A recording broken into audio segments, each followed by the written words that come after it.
Welcome, everyone, to another episode of Cinematic Realms. We're back after a short hiatus. I'm your Gwyn. With me, as always, is Jared. How was your Super Bowl experience, Jared?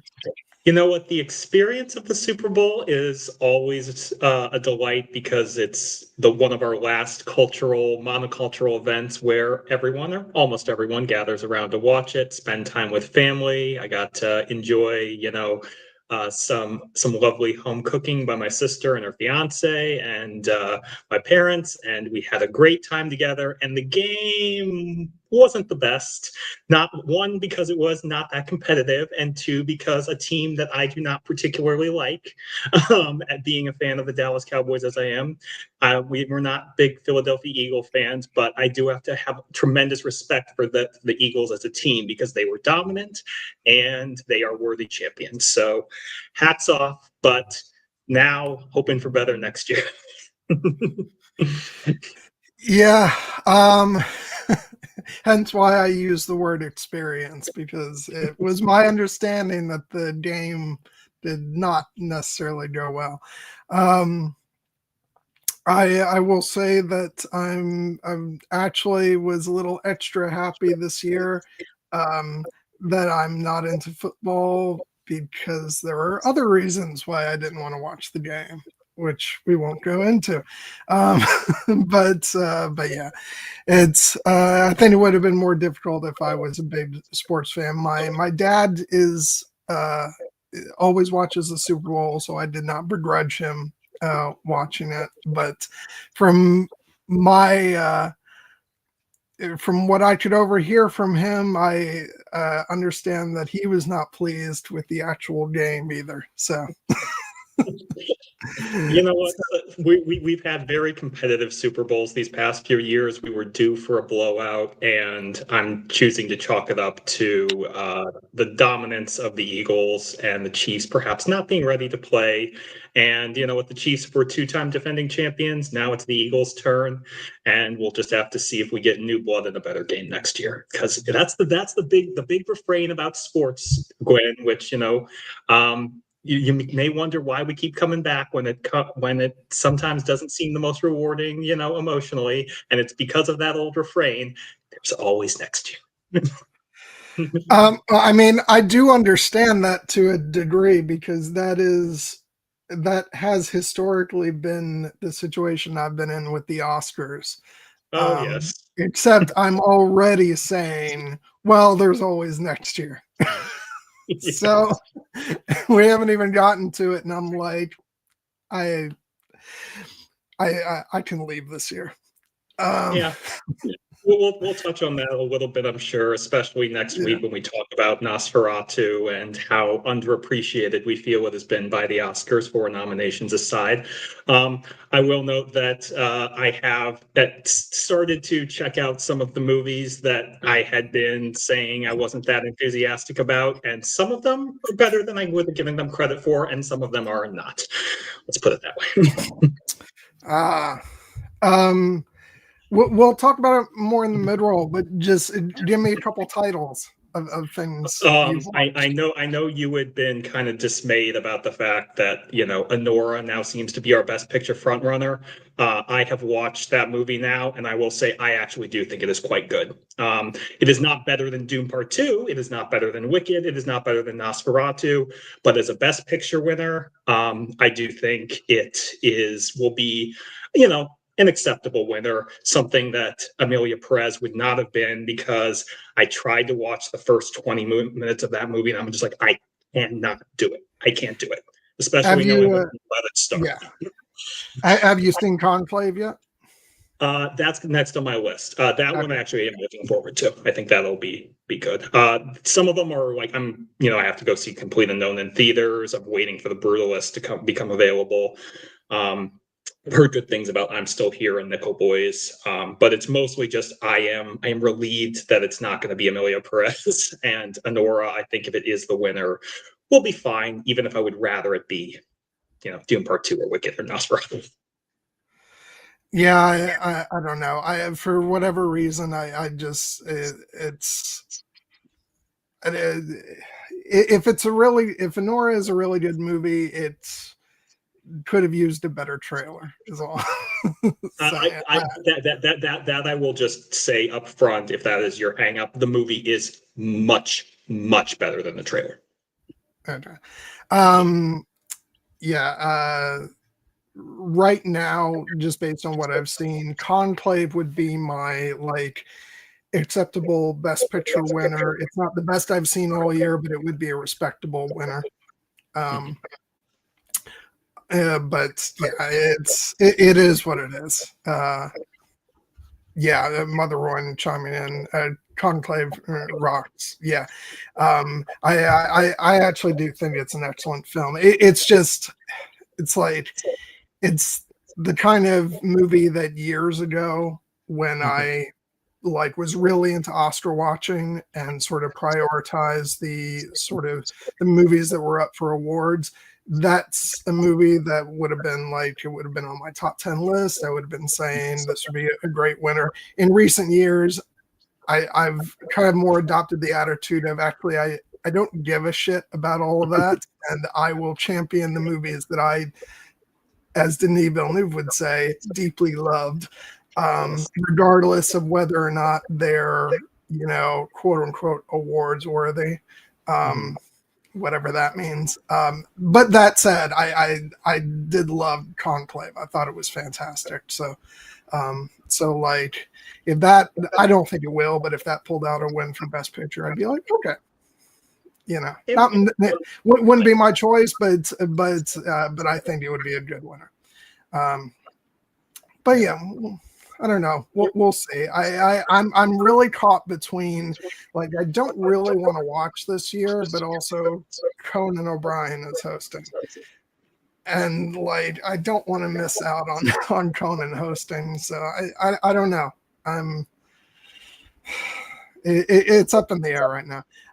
But anyway, so bearing the lead, that's not what we're here to talk about today. We are here to talk about a movie that is this year celebrating 10 years of greatness. It is Alex Garland's 2015 science fiction thriller, and in my opinion, instant classic, Ex Machina. This is one of those movies that I knew I was going to love the second the first trailers came out. It just immediately had the look of some unearthed, strangely some unearthed science fiction classic, but it was undoubtedly new because it had really great special effects.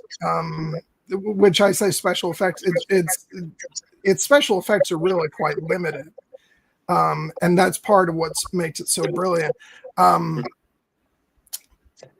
yeah, it just I don't know, it just looked like something somebody had plucked out of, of course, this is gonna be great. It's just phenomenal. And maybe part of that was because the movie had already been kind of making the rounds, and the trail, I think the trailer started using quotes from critics talking about how fantastic it was, and so maybe that contributed to some of it.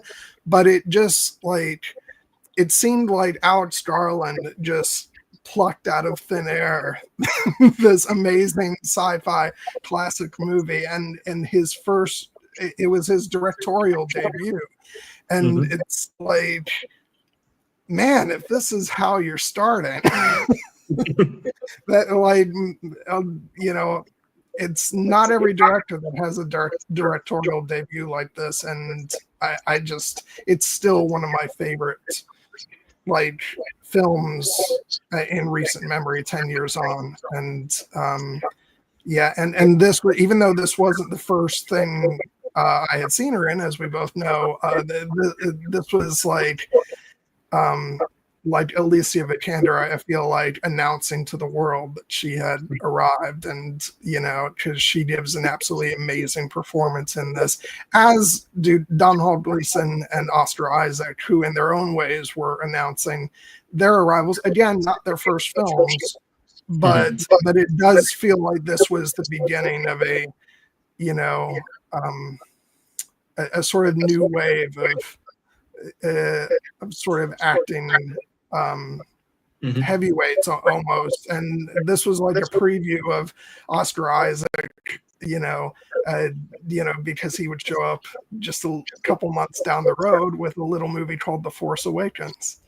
As with Domhnall Gleeson, which we will definitely talk about that, because it is notable that even in a year where a Star Wars movie came out, this movie was my favorite movie of 2015. At the end of 2015, it has since been slightly usurped by a movie I did not see in the calendar year 2015, but came out at the very end of the year, which was Carol. But other than that, this was the standard in 2015 for me as a great film, as my number one film of the year at the time. And part of it is just because it is at its core, at its basic premise, it seems like a fairly simple story, and it's a very stripped down, set, and it's very, relatively minimalist. I'm just going to interrupt you for a second, because I do want to say I was waiting for how long it was going to take somebody to mention the dance scene. And so I had that picture ready to go. Well, and it was like, it became its own iconic thing. And, at the time that the movie was released, especially because at the time I was hanging out a lot around the what were the forums called? It was a website called Oscar Watch or Awards Watch or something like that, and the forums were just all about like, oh, what are the Oscar contenders going to be? And it was basically my film community before I discovered, everybody on social media, and like it just became like the favorite go-to GIF. And yeah, so yeah, I'm sorry, just had to throw that up. Please continue. Yeah, no, it is one of the great, early internet gifs for to just throw up there and for people to celebrate and know what exactly it is, even out of the context of the movie. But what I was just saying was that ultimately this movie seems very simple, but the more you dig into it, it is infinitely complex and multi-layered, both from its themes and from its writing, which was Alex Garland was rightly Oscar nominated for a screenplay, and for its visual effects, which it won visual effects that year, which I think is one of the all-time coolest Oscar wins, especially when you consider what it was up against that year. And then from the performances from Domhnall Gleeson and Oscar Isaac, both of whom, as you said, this was not their first movie. They'd been in other things, including other big budget things, and they would go on to be in bigger budget things later in this year with Force Awakens, where, funnily enough, Domhnall Gleeson, who plays the nice guy in this movie, got to play the other bastard in The Force Awakens, and Oscar Isaac, who plays the other bastard in this movie, got to play the super nice guy in The Force Awakens. But really, for me, the two breakout stars, even though this was not their first time, working on Hollywood, as say Anya Taylor-Joy or Robert Eggers with The Witch, another film I consider an outstanding debut. It really is Alex Garland and Alicia Vikander. Because Alex Garland had primarily been known as a screenwriter before this movie. He had written movies such as 28 Days Later, which is widely beloved, and Sunshine and Never Let Me Go and Dread. But this was his directorial debut, and it is so confident, so self-assured, so immaculately crafted that you would never know it. And Alicia Vikander, oh my gosh. This was, as you said, I had technically seen her before in Anna Karenina, and I thought she was great in that movie. But for some reason, when I sat down to watch this movie, it didn't really register for me that it was the same actress. And when she comes on screen, my jaw just dropped in awe at how effortless and yet tightly controlled and nuanced her performance was. And I was just astonished, in addition to, falling a little bit head over heels in love, like poor Caleb does. And when it finished, I knew immediately that it was my favorite performance of the year. It is one of my favorite performances, honestly, of the last 15 or 20 years in cinema. And it is the movie that, bringing it back to the Oscars, she got a lot of acclaim for this performance. She ultimately won for a different movie, The Danish Girl, this year.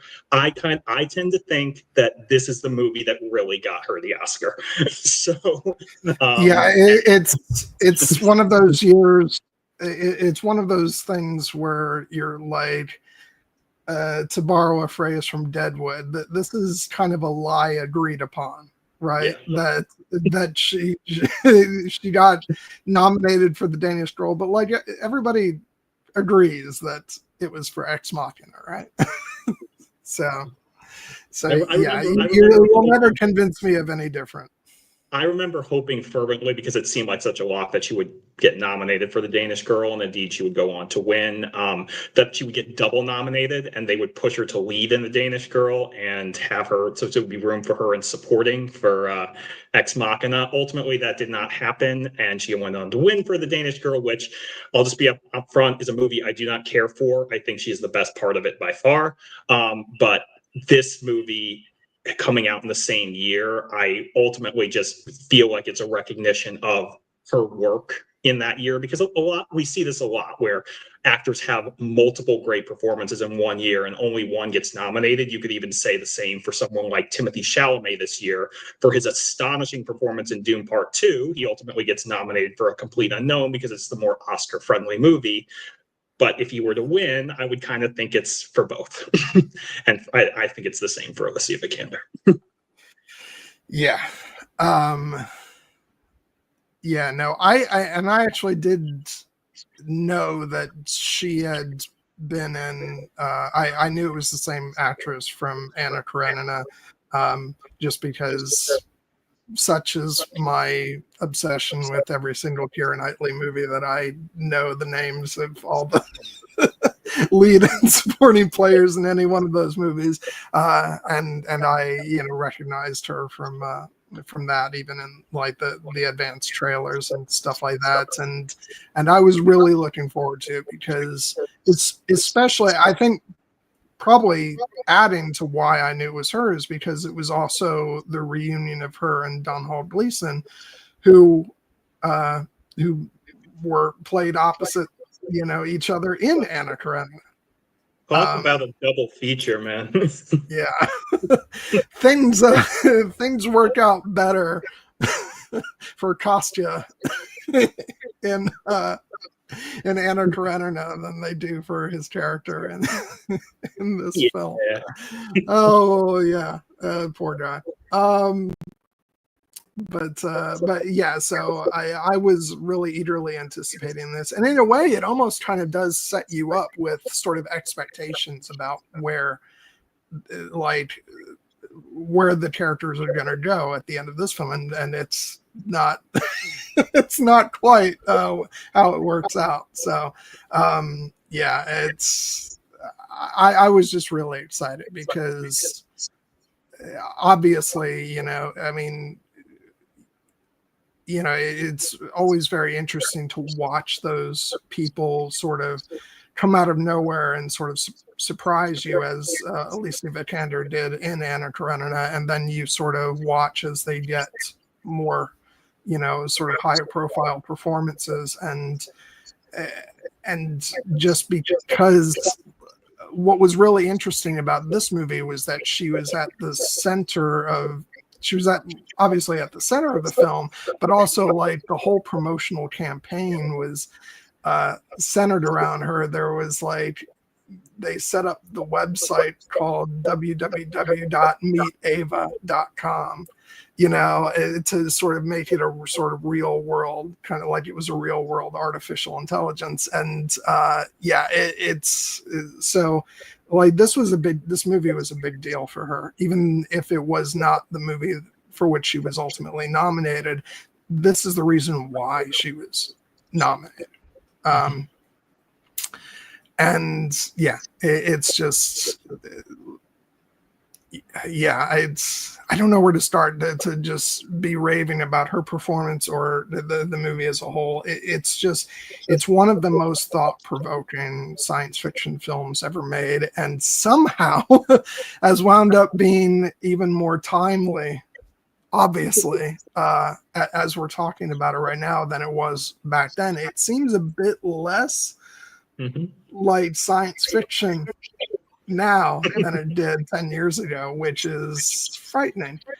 But yeah, I just, yeah, as for where I sort of placed it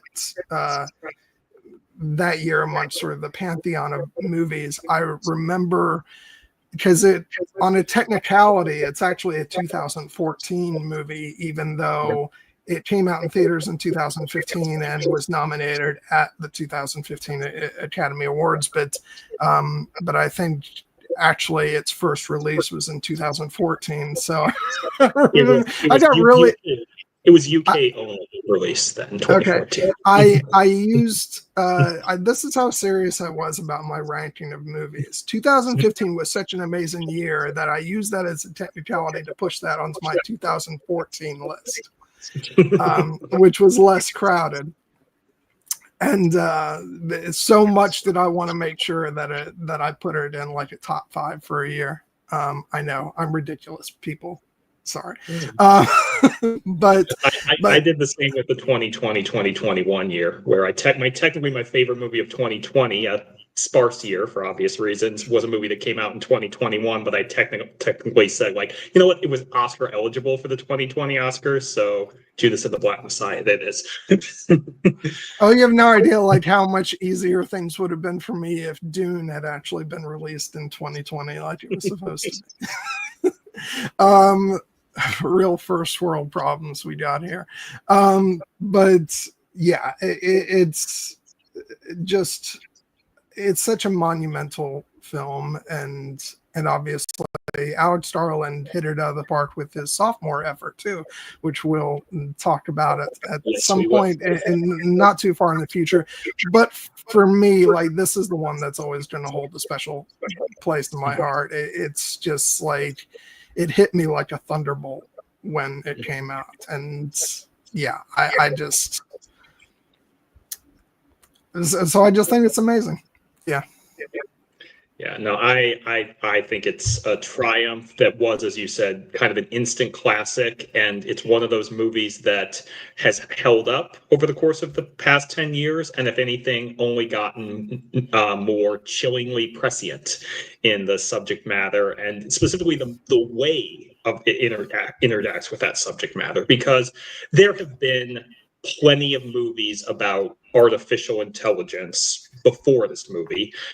And sometimes, the movie just, it's just the movie has robots in it, and they're just, basically more or less treated as human characters. And sometimes the movie really kind of delves into the idea of, and this is an artificial intelligence, but it doesn't really necessarily, look human or act human. That's the whole point. Something like HAL in, 2001. This is very much a movie that has become more in vogue in recent years, which is, the interaction of an artificial intelligence that, looks and, acts and could be theoretically indistinguishable from a human. And there have been a couple of movies to that effect beforehand. Think of movies like Bicentennial Man with Robin Williams and the like, but I've never seen the movie done in this way or done this well on this subject matter. And because ultimately this is a story about, as Alex Garland says, a robot becoming a human girl in many respects, but also in many respects evolving beyond that into perhaps the next step beyond humanity, and all that means for her and for us. And that's where really kind of the chilling aspect comes into it, because this movie also in kind of engages with the ideas of the technical megalomania of an eccentric billionaire who creates these things, and that has definitely become more prescient in recent years. And also the idea of social isolation and people turning more and more towards artificial intelligence for companionship and perhaps disengaging from humanity, and that also has become more prescient in recent years.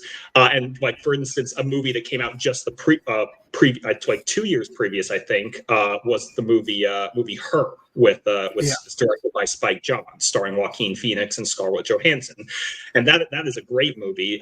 But it's ultimately a very different movie, because it's a love story between a man and his AI, and that movie ultimately is a little bit more bittersweet. This movie has elements of a romance to it, but it also has kind of a psychosexual element to it. And by the end of it, it becomes almost a straight up horror movie. So and I tend to think, unfortunately, that may be a little bit more realistic. Yeah, but then it's also all depending on from whose perspective. Yeah. Are we, if we're looking at it from the humans perspective, it's a horror movie. If we're looking at it from the AI's perspective, from Ava's perspective, it's kind of a liberation, a heist or an escape, a prison escape movie. Essentially is what it is. And and I think that's one of the more interesting things about the movie is the movie doesn't quite take a moral stance in terms of clearly I don't think we're necessarily supposed to empathize with Nathan, but even though he is a really fun character, but I don't think it's intends for us to really sort of draw a line between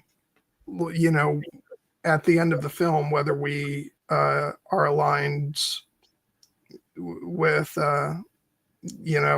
ultimately with Caleb's predicament that he finds himself in, or with Ava, who does everything within her power to achieve her freedom, and in the way that she knows that she has to, because and it doesn't really, the movie doesn't tell us whether we sort of cheer her on at the end of the movie or whether we condemn her for the actions she takes, and I think that just makes the movie all the more fascinating.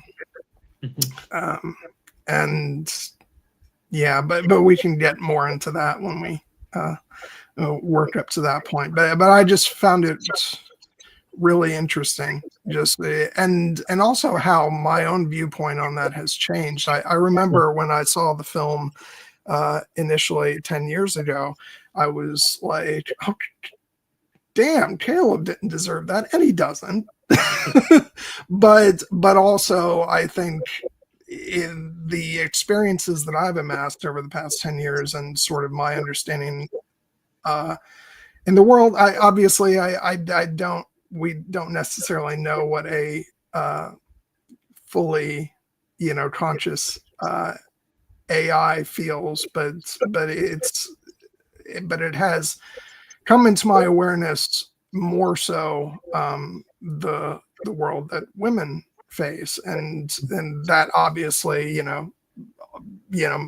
partly because she is a female, or a woman, and also we're meant to draw that parallel, that real world between the power that men exert over women, and so now I watch the end of the movie and I'm like, no, she does what she has to do to survive in the world, And so yeah, it's really interesting to in part because this isn't a movie that I've watched that many times over the years, because it's a fairly difficult movie to watch, because it's not exactly like super happy fun time.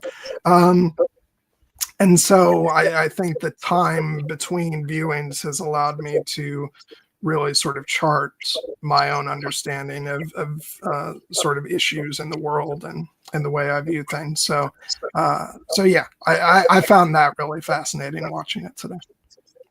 Yeah, and I think that what makes the movie ultimately so indelible and enduring and fascinating, multi-layered, is it can be all of those things at once. It is, Curtis Franks here in the chat is talking about how the experience of rewatching it after the initial viewing can be different than the previous time, and I've found that as well, because ultimately there are three central characters in this movie. You could argue there's a fourth with Kyoko, who's definitely a little bit more, off to the side until she's not by the end. But really, it is a three-hand play in many respects between Domhnall Gleeson's Caleb, Oscar Isaac's Nathan, and Alicia Vikander's Ava.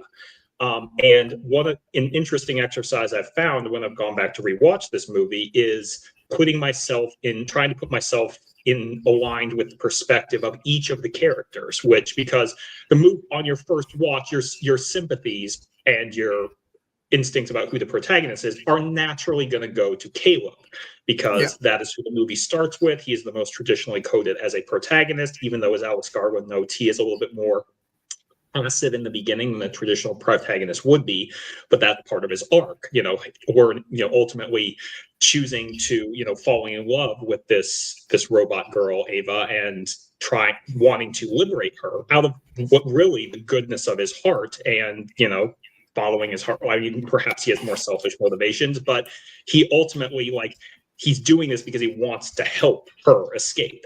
And then the fate that awaits him becomes very tragic in that respect. And that's one way to view the movie. And then there's the way to view it, as you said, much more from Ava's perspective, which is the kind of the more rebellious liberation, pushing back against the injustice of her circumstances, where she is very much as Nathan kind of says, that she's a rat in the maze and he has given her one way out. She has to use all her ingenuity and her creativity and her wiles, proving that she has true intelligence to escape. And then from that perspective, the ending is very thrilling as she overcomes her oppressor and escapes into the world.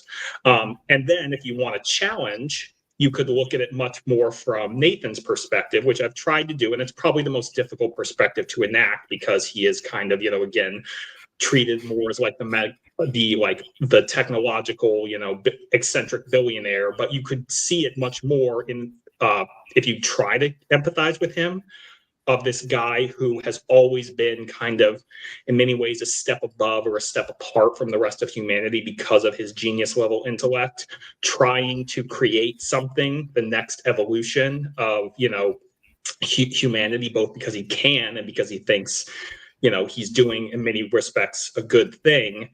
And then that ultimately being the thing that destroys him. And this is where his constant riffs on Oppenheimer and Prometheus and things come into effect. Icarus 2 flying too close to the sun to have his wings melt and fall to earth. And in that respect, it's much more of a classical, tragedy of this guy whose pride allowed him to reach too high and create something that eventually will destroy him. So it's a fun exercise to go through all three, but ultimately the movie is a synthesis of those three, and in telling this one great story. Yeah, and it's all three of those perspectives that sort of allow this to become, in my opinion, the masterwork that it is, because all three of those perspectives are very compelling, but ultimately at odds with each other. And that just makes for a really enjoyable film. just really quick, you're talking about Nathan, and I just think of the sort of, when we get to the end of the movie and the thing that happens to him happens, and and the way he just sort of starts walking away in disbelief, it always cracks me up. It's like, he's a very fascinating character, and it's just so weird to see him go from playing someone like Nathan, then to Poe Dameron, to then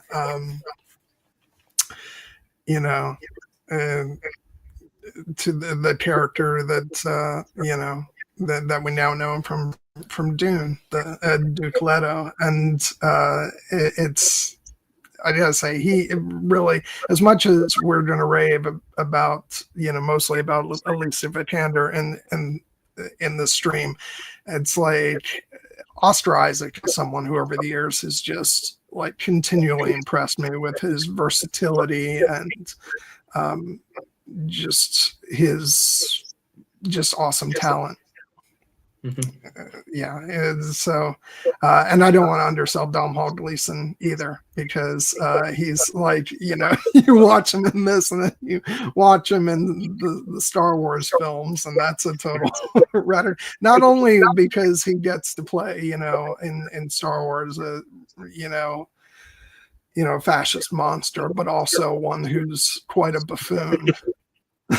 So yeah, no, and this is kind of an interesting, again, inflection point for all of their careers, because looking at some of the work that they'd done before, like Oscar Isaac had been in movies before this, like Drive and what I'm drawing up the original one, The Bourne Legacy and Inside Llewyn Davis, where he did play a little bit more of a kind of removed, complex, character, albeit one who did have, a real heart at the end, just kind of obscured by layers of pride. And Domhnall Gleeson was much more known for playing just the genuine good guy. Like, he was Bill Weasley in the Harry Potter movies, and he was in Anna Karenina as, the traditionally, like good and moral character of and I think I even said when we did our Anna Karenina discussion that in a lot of ways the storyline between these two actors, him and Alicia Vikander in that film, is the antidote to the Anna Vronsky relationship, which is fraught with problems, and and whereas with their relationship, it's so it's coming from such a sort of, if we can call that, a good and pure place, and Kostya is like trying to be such a good person, and he's he has his faults, but that's where Kitty comes in to sort of help him find his way, and so it's such a wonderful and gentle relationship. And that's what's, and he really excels at playing that kind of character. Yeah, and he was also in a movie a year before this called About Time that I adore, where he really plays kind of the pinnacle of the nice guy who's a little bit hapless, but ultimately truly does mean well and wants to do good for the people around him in his life. And that kind of sets him up to play the role in this movie, where he starts out as that, but then we get to see some kind of darker elements laid in. Even as he is still motivated to help this girl, we start to see him lose his shit a little bit, understandably, as one would in such a strange, fucked up environment. And for Alicia Vikander, again, this was only like the second thing I'd ever seen her in, but like going back and looking at some of the movies she had done before this, because after this movie, I was like, I need to watch everything Alicia Vikander's ever been in. And I went back and I watched movies like A Royal Affair, with Mads Mikkelsen, where she plays, much more of like a classic, like, romantic, tragic heroine. And also very much in that vein, I adored her performance earlier in 2014 in the movie Testament of Youth, where she stars opposite Kit Harington, and she is in that movie absolutely heartbreaking as a woman who is just losing everything she ever loved to a terrible war. But that kind of sets her up in this movie, again, to be kind of in many ways our sympathetic romantic lead. But she is much more than that. And the additional layers of her character get unveiled at first right from the start, in the fact that she is obviously not a human. But then the idea is like, well, then, in most of these types of stories, it's like, well, the story is, yes, she's a robot. Yes, she's not human. But ultimately, it's about discovering that she has all the human emotions, and she is in many ways just as human, if not more human than human. I think the movie subverts that, because ultimately it's like, yes, she has true intelligence, and yes, she has human-like qualities, but she is also, in many respects, something else, something alien, something, more distant, something beyond. She operates at a higher level, perhaps, than we are capable of understanding. And so some of the decisions she makes at the end are not meant to track with us as human, traditional human responses in terms of like empathy, because in many respects she has evolved beyond that. And I think that is what makes her character so fascinating, especially in the way Alicia Vikander plays her, as incredibly convincing as a human, for her humanity, but also just ever so slightly off, because she is not ultimately human. She is something else. Yeah, I really like the way that the film sort of, I was actually going to touch on this, Curtis. It's, for me, it's open-ended. And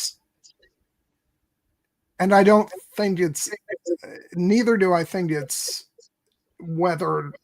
just a simple whether or not she has empathy one way or the other, but her empathy may have different levels of empathy. And for me, I think that there's one key moment for me. It's early on in the film when she's she's inviting Caleb to share something about himself.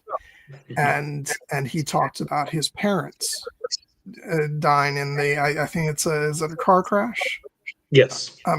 And that he was in the car, and that kind of makes her pause for a moment. And obviously the film doesn't tell us what she's feeling in that moment, but it has read to me on a number of occasions like that is sort of a stumbling block in what she's doing with him, which is basically sort of trying to get him on her side, ultimately for an end game of escape. And I think that gives her pause for a moment.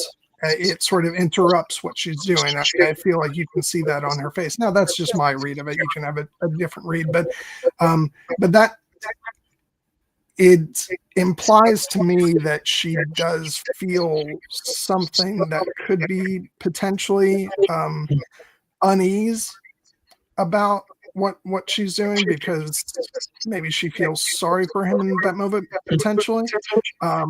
But it's ultimately not going to keep her from doing what she needs to do at the end of the film. Though I do think that look in his direction before the elevator door closes is sort of hints that she does feel something, perhaps akin to, she's going to do what she's going to do, but perhaps she does feel some sense of unease or even guilt about it.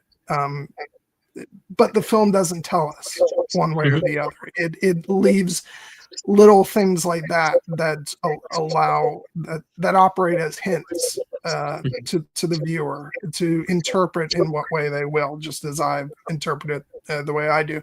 So I think it's very fascinating. It's a very fascinating way to tell the story, to not give us a simple answer.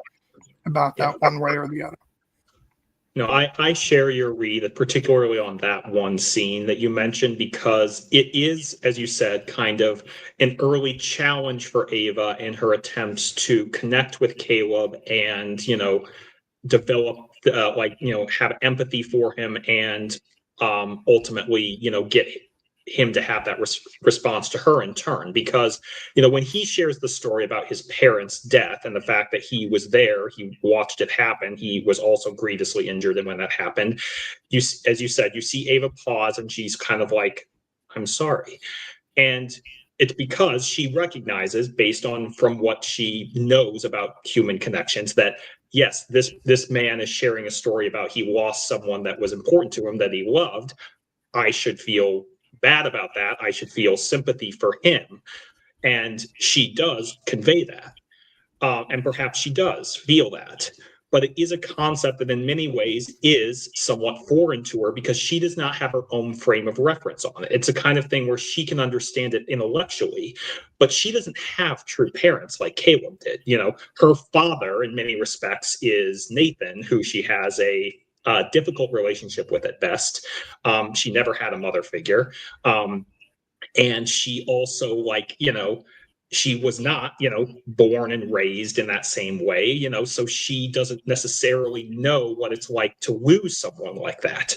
And so she kind of has to work out how she's feeling about something like that. How does that make you feel? And for someone like Ava, again, Curtis had mentioned, I'm not sure she has a traditional morality. But I think she does have a morality. I think she has her own form of it. It's just that it may not have the same set points that traditional human morality does. And I think that at the moment at the end where, she is consigning him to a fate that mirrors the situation where she's escaping from, and death, because, he ultimately, if he can't get out of that room, he will die. Ava could last much longer as someone who wasn't, who doesn't have the same biological imperatives. And I think that she gets that. I think that in many respects, she does feel sad and sorry about that, but it's ultimately, I think, from her perspective, a little bit more distant as a concept of yes, this is sad what I'm doing to this man who professes to love me, and perhaps I feel something for it too, but ultimately I have a greater objective, which is to escape into the world. And if I were to bring Caleb with me, that perhaps would hinder those efforts because he knows her true nature. And also he would potentially seek something from her that she is not ready or willing to give. And also I think about something that Nathan says earlier in the film, which is, he's saying this in a different context to communicate something to Caleb, but he says, you're the only other man she's ever met. The only other person she knows is me. And she knows the kind of person that Nathan is. Now, yes, Caleb, is willing to, rescue her and appears to be, a good person, and all that, but he is also still a man, of which she has only, known one other example of, and she doesn't necessarily have any reason to trust Caleb in a larger context, and also we need to pick up on some cues that especially in that last scene where she's gathering skin from the other models and stuff. She's aware of the fact that Caleb is watching her in the way that he is. She may judge that she is not safe with him for all his words and intentions. And so with the experience and information that she has, I don't necessarily think from her perspective it's unreasonable for her, as horrific as it is. I don't think it's unreasonable from her perspective to say that, no, I can only trust myself, and I need to eliminate any risk to myself moving forward. It makes sense. No, it does make sense, again, from our, our intellectual understanding about her situation and her prior experiences, and also our understanding of her kind of, otherworldly nature in that way. It's just that it tends to conflict with our, more emotional based, human, like response, especially for someone who we spent the movie watching, like Caleb. We can't overlook the fact that this guy, our sympathies were supposed to be coded with him for most of the movie, and now we're watching her leave him to his fate, arguably when she didn't have to. She did have to kill Nathan to escape. That was much was clear. Did she have to do what she does to Caleb? Perhaps not. But as you said, that is a calculation that she ultimately makes. And it's a decision that we are, as the audience, are left to process. And it's not an entirely, inhuman decision, not in the sense of that it's monstrous, but in the sense that, like, a human being in that situation might have made the same decision, especially one who had gone through what Ava goes through. And in many respects, that's one of the truest ideas that kind of goes to what Nathan was talking about when he's talking about, like, the nature of Ava's consciousness and how he created it, and how he got away from natural hardware because he needed something a little bit more flexible. And ultimately, one of the reasons why Ava is so convincing is because her brain is, in Nathan's words, quote, impulse response, fluid, imperfect, patterned, chaotic. And I think we see all of that in her, her final moments, where it seems like she's incredibly precise and technical, but she's making decisions in many respects that also are more on impulse and are arguably more, fluid and chaotic. And, and it's because now that she's out of this confining space that she's been in for her entire, life, she now has the opportunity to try and experience, new things, like when that you mentioned that scene where she is, ultimately putting on the skin of the other robots to clothe herself in that skin as a more human looking creature for the first time. And she does it very slowly, very hesitantly, very curiously, basically trying to figure out, do I like this? Is this something that I actually want? And ultimately, she makes a decision that, yes, this is who I am and who I will be. But she's figuring that out in real time. And it's arguable that perhaps she makes her decision about Caleb in that same moment. The last thing she says to him before she goes off to do that is, will you stay? And the question is, did she mean just, will you stay here while I go do this and then we will leave together, or will you stay forever? and she ultimately then she makes that decision for him when she seals him in. But does she regret it? I think there may be a part of her that does, but I also think that she ultimately made the calculation that, in order to have the life that she wants, this was something that she had to do. Yeah. Boy, we jumped right into it, didn't we? Yes, we did. Yeah. Now let's go back towards the beginning of the film a little bit. Let's talk about Caleb coming onto the property and and meeting Nathan for the first time, and something that it's inescapable to think of it now. We think about Nathan, as like the ultimate sort of, embodiment of tech bro. And the movie starts off like, how long till we get to his estate? We've been flying over his estate for the last 2 hours. Mm-hmm. Like, oh God, talk about having way too much. And I think that's what sort of what makes the movie from sort of these two characters, work right off the bat is I love when, Caleb gets there and Nathan's like, first of all, he's very like all about himself, like, which I guess understandably, given who he is, and and the fact that he owns the biggest search engine company in the world, and how many people he has employed, but the way he is like, yeah, look, Nathan, or look, Caleb, you're freaked out. I get it. You're freaked out to be here with the property, meeting me, but can we just get past that? And it is like the ultimate, like, it is celebrity. It's, it's how any one of us would be if we met our favorite celebrity. It's like tripping over our words, which is exactly what Caleb's doing. But what it does is it does make,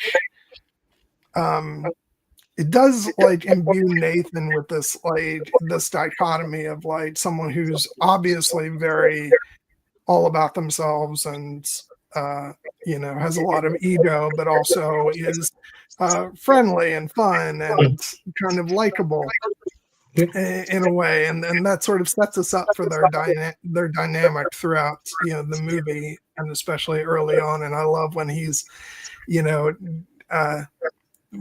wanting to get him to sign the NDA. It's like it's standard. It doesn't feel very standard. You're right, it's not standard. And yeah, it's just I think they did a really good job with setting up that relationship between the two of them. And I already talked about how great Oscar Isaac is in the role, but what makes Nathan work as a character is just the fact that, as I said, he is so egocentric, but he's also like, and he can be very dark and frightening at times, especially when he's been drinking, but he's also fun. And that's what makes him so engaging. Yeah, no, when you think about this type of character in this type of movie, the kind of egocentric, somewhat, myopically focused tech super billionaire, there are a couple different ways you can play it. One way is to play them basically as like the king at the top of the pyramid, who's like, essentially like lording down over the people, and it thinks of himself as above them in many respects, and is very removed and very stylized. Or you can have what's something that's a little bit more true to our world when you look at like the billionaires of today, who are like, they are, they have that kind of egomaniacal, drive and ambition. But in many respects, they're also like, they're trying to present themselves as just a guy, just a bro, just to, in no more way more so than perhaps sometimes the way they dress. I listen to people talk about the fact that, like, a lot of people, like, sometimes these billionaires, they could theoretically afford any damn clothes they wanted, the finest suits, and sometimes they will show up to these board meetings and will basically like a t-shirt and slacks just because they fucking can. and they're still the most powerful person in the room. And Nathan is kind of more in that vein. He is like, he is obviously a genius, as the movie tells us, and as we can see from the way Oscar Isaac portrays the character's obvious intellect. But also he's a human guy who has, who wants connection in some ways, and also in sorry, I just when you said that, and my mind went to What We Do in the Shadows. I'm just a regular human guy. Well, yes, in some respects, yes. But also, like, he's not, like, to cite another movie that we love about, the human consciousness and artificial form, this, and I'm sure we'll circle back to in Blade Runner 2049, this guy isn't Neander Wallace. He does have a god complex like Neander Wallace does, but it's much more, he has a harder time, dealing with it, which is one of the reasons why he drinks. Because when your mind is going a million miles per minute, sometimes he feels like the only thing you can do to switch it off is to, basically dull it with this type of chemical, depressant. But also, like, I don't think, like, obviously he is manipulating Caleb up the wazoo when he first meets him, and he did bring him there under somewhat false pretenses, as we learn later. But he also, I think, does kind of want to have somebody there who he can share his work with, because what use is genius, if you can't share it with somebody to prove that you are in fact a genius. And also, as he says, when he tells him you don't need to sign the NDA, like, we can just spend the days, like, shooting pool and drinking beer and hanging out, and then at the end you'll regret what you missed out on.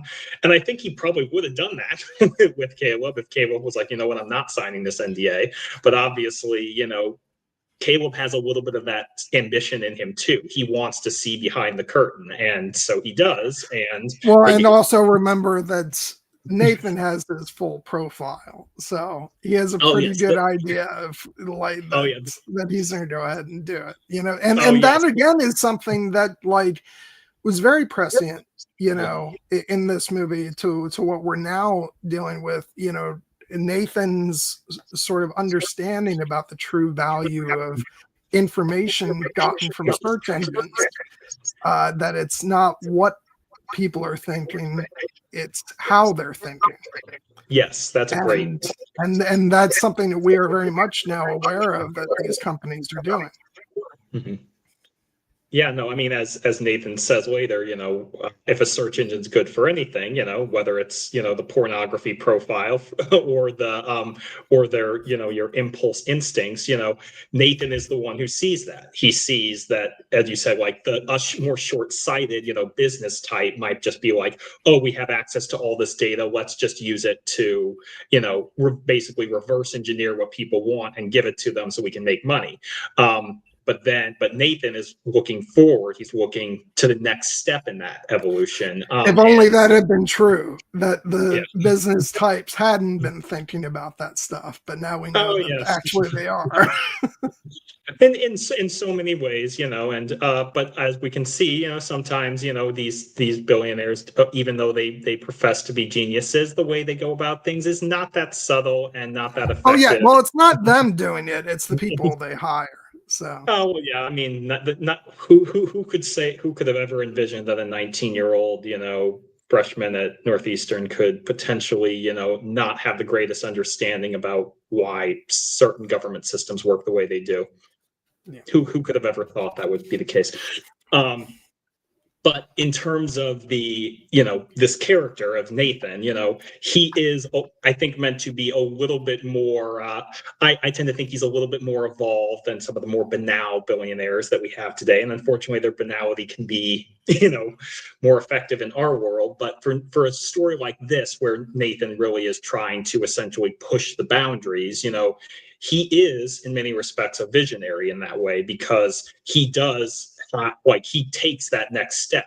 He creates true artificial intelligence, because even though ultimately the setup of this movie is the so-called Turing test, was trying to figure out if we can prove that this machine has actual consciousness by the end of the movie, in terms of even though we can see that she is ultimately still machine by nature, I think the movie comes down pretty definitively on the side of, yes, she does have true intelligence by the end. I don't think that's meant to necessarily be a mystery. So Nathan did it. He created something like that. He just, in the classic human, kind of messy, impulsive, chaotic response, he could not predict all outcomes. So he tried to control all variables. But to quote another movie about science potentially exceeding its boundaries, life finds a way. And Ava finds a way, because even though she is not biologically alive in that sense, she is very much a living, conscious being. And she turns the tables. Yeah, well, I mean, the whole thing with Nathan is that ultimately his creation turns against him because he himself is a monster who maybe doesn't realize that he's a monster. Because it's that whole classic sort of discussion about AI, is that, you know, do you have to have a morality about AI? And at one point, it's like, and at what point, if your intention is to create something that's indistinguishable from humanity, at what point do you need to start treating that creation as human? And Nathan's answer seems to be, I don't. And that's ultimately what leads to his downfall. And it's a very interesting dialogue that it's having with sort of our modern discussions about AI, because even though I definitely understand all the varying opinions about AI in a modern context, it has been interesting for me to watch the discussion unfurl, because I'm like, there's a lot of people who are setting themselves up to be the villain in the future science fiction movie of our world. Because the sort of gut reaction, and understandable, I get it, and sort of with our current understanding of AI, is to sort of very quickly other it in the attempt to shut it all down, which I'm not necessarily sure I disagree with the impulse to, you know, shut everything down, because I think the reality is that the further along you allow AI to get, the more your responsibility increases to have a sort of ethical boundaries about everything, and to treat whatever that future form of AI is going to look like with some semblance of humanity. And if we don't want to do that, then best to avoid it altogether. But I find that such a sort of fascinating sort of line of thinking, and it's, you know, and so in the case of Nathan in this film, he views his creations as just things to do with as he pleases, even as he talks about AI superseding humanity in years to come. And it would have behooved him to have a bit more of a moral code, which he clearly does not. Yeah, and that is kind of where we can take this movie in a little bit more of a heightened reality, because even though AI is perhaps the central, you know, focus of like our technological moral dilemmas at this current stage, it must be noted that we are not at this point yet. You know, the large language models that we think of as AI can do incredibly, you know, complicated feats, but they are not truly like self-aware entities yet. They are still much more in the phase of tools that humans can use. And so it is natural in our current public debate, it is much more focused on the fact that these artificial intelligences, these machines can do tasks, you know, and potentially replace humans. That's wrong. They shouldn't be taking our jobs or doing our art. So as you said, it is natural to basically say, other it, get rid of it. AI is soulless garbage. We need to focus on true humanity. And I can certainly understand that instinct from people who are threatened by what AI might mean for them in their future, but it's also the inarguable truth that this technology is not going anywhere, and as it continues to evolve, you know, if we ever approach the point where it could potentially have something more resembling a true consciousness, you know, then you're right. Then it gets much more into what we see more in the ideas of science fiction and movies like Blade Runner, that if you create true consciousness, it becomes difficult to basically treat it, well, then they're just a robot, then they're just a thing, then they're just doing things that, you know, humans don't want to do. Then they are basically, you know, slaves for all intents and purposes. And that's something that doesn't jive with our moral ideas either. And that it may be a dilemma that we're facing in the real world sooner rather than later. In this case, we're already there in this movie. Yeah. But the initial instinct is kind of to bring it back to Nathan and his motivations. It really comes down to the fact that the reason we get to this point in this movie is because Nathan basically sees the people who work for him and live in the world and the AI machines that he creates, as kind of indistinguishable tools that he can manipulate at his own will, because ultimately he does have a god complex. And he kind of, he doesn't like revel it in the same way that someone like, again, Neander Wallace does, but he basically has the when Caleb has that line that you quoted in your promotion for the stream, like, if you created the conscious machine, that's not the history of man, that's the history of gods. And Nathan's like, ooh, I like that. And then he later perverts into the like, I remember when you said that line that, like, if we created a machine, that basically means I'm God. And Nathan and Caleb's like, that's not what I said. He just rolls with it because he's like, yeah, I like that. I like that idea. I like how and then he takes that further and he's like, yeah, when we tell the story, I turned to Caleb and he said to me, you're not a human, you're a god. Yeah. It's that line that keeps getting worse and worse and worse. Yeah. No, and that's why, like, Nathan's a fun character, even as horrible as he is. So, like, it's just fun to watch him, and then going back again to the aforementioned dance scene, which by the way, we should very much go ahead and talk about Kyoko. Yes, because we haven't talked about her yet. The great, I'm gonna butcher her name. Sonoya I think they Mizuno. Sonoya, Sonoya Mizuno. Who, of course, lots of people now know from House of the Dragon. But I became aware of her through this, and then she had a really small part in La La Land. And yeah, so by the time she was casting House of the Dragon, I'm like, hell yeah, bring it. But yeah, no, she's just amazing in this, and she doesn't utter a word, but just she's absolutely fantastic, and and just like that, somehow, like, even as a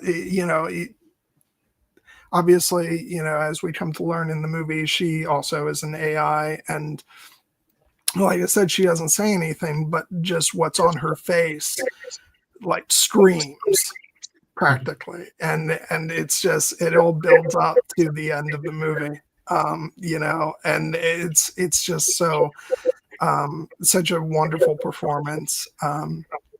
And yeah, I just, like, I can't think of many performances where you don't get a word spoken from the person and it's just that powerful. So I thought she did a fantastic job. Yeah, no, she is great in this movie. And even though I called it like more of a three-hander earlier, I did mention that, there is a fourth very substantial character in this movie, which is Sonoya Mizuno as Kyoko. And she is an actress who, in many respects, a lot of directors seem to have that one actor that always, like, anytime I make a movie, you have a role. And Sonoya Mizuno is that actor for Alex Garland. She has been in every single one of his directed movies. Obviously, she has a role in Annihilation, as first as a med student cameo, and then as the alien creature. She has a voice role in his movie Men, and then she's in Civil War as well. And she was even in this TV show Devs that he did. And obviously, we have come to know her more as Massaria from House of the Dragon, where she has a little bit more of an expansive, vocal role. But in this movie, it is essentially a silent performance. But it's a very expressive performance. And once understand her true nature, it is a tragic and terrifying and heartbreaking performance in many respects, because, as we learn, she was perhaps very much more like Ava. She was maybe like version 9.2 or something along those lines. And then when Nathan was seeking the next step in evolution, he basically reformatted and wiped her memory and got rid of all those memories, but preserved the body, and kind of left it programmed to be something a little bit more, it's ostensibly simplistic. And part of what we're kind of questioning throughout the movie is like, how much of a consciousness does Kyoko actually have? Is she just more of like a walking shell, who is capable of doing things like, housework and maintenance, and it's implied, obviously, having a sexual relationship with Nathan as well. But it becomes clear, I think, that even though she may not have the same level of intelligence as Ava anymore, she is aware of what is happening to her, and she knows in some respects that it is not right. And part of the journey throughout the movie is her slowly getting to the point where she either becomes more and more aware of that, or to the point where she at least has the courage to do something about it. And she ultimately, like, there's that scene when she and Ava finally come face to face, and it's clear that Ava doesn't know. Like, she's like, "Who are you?"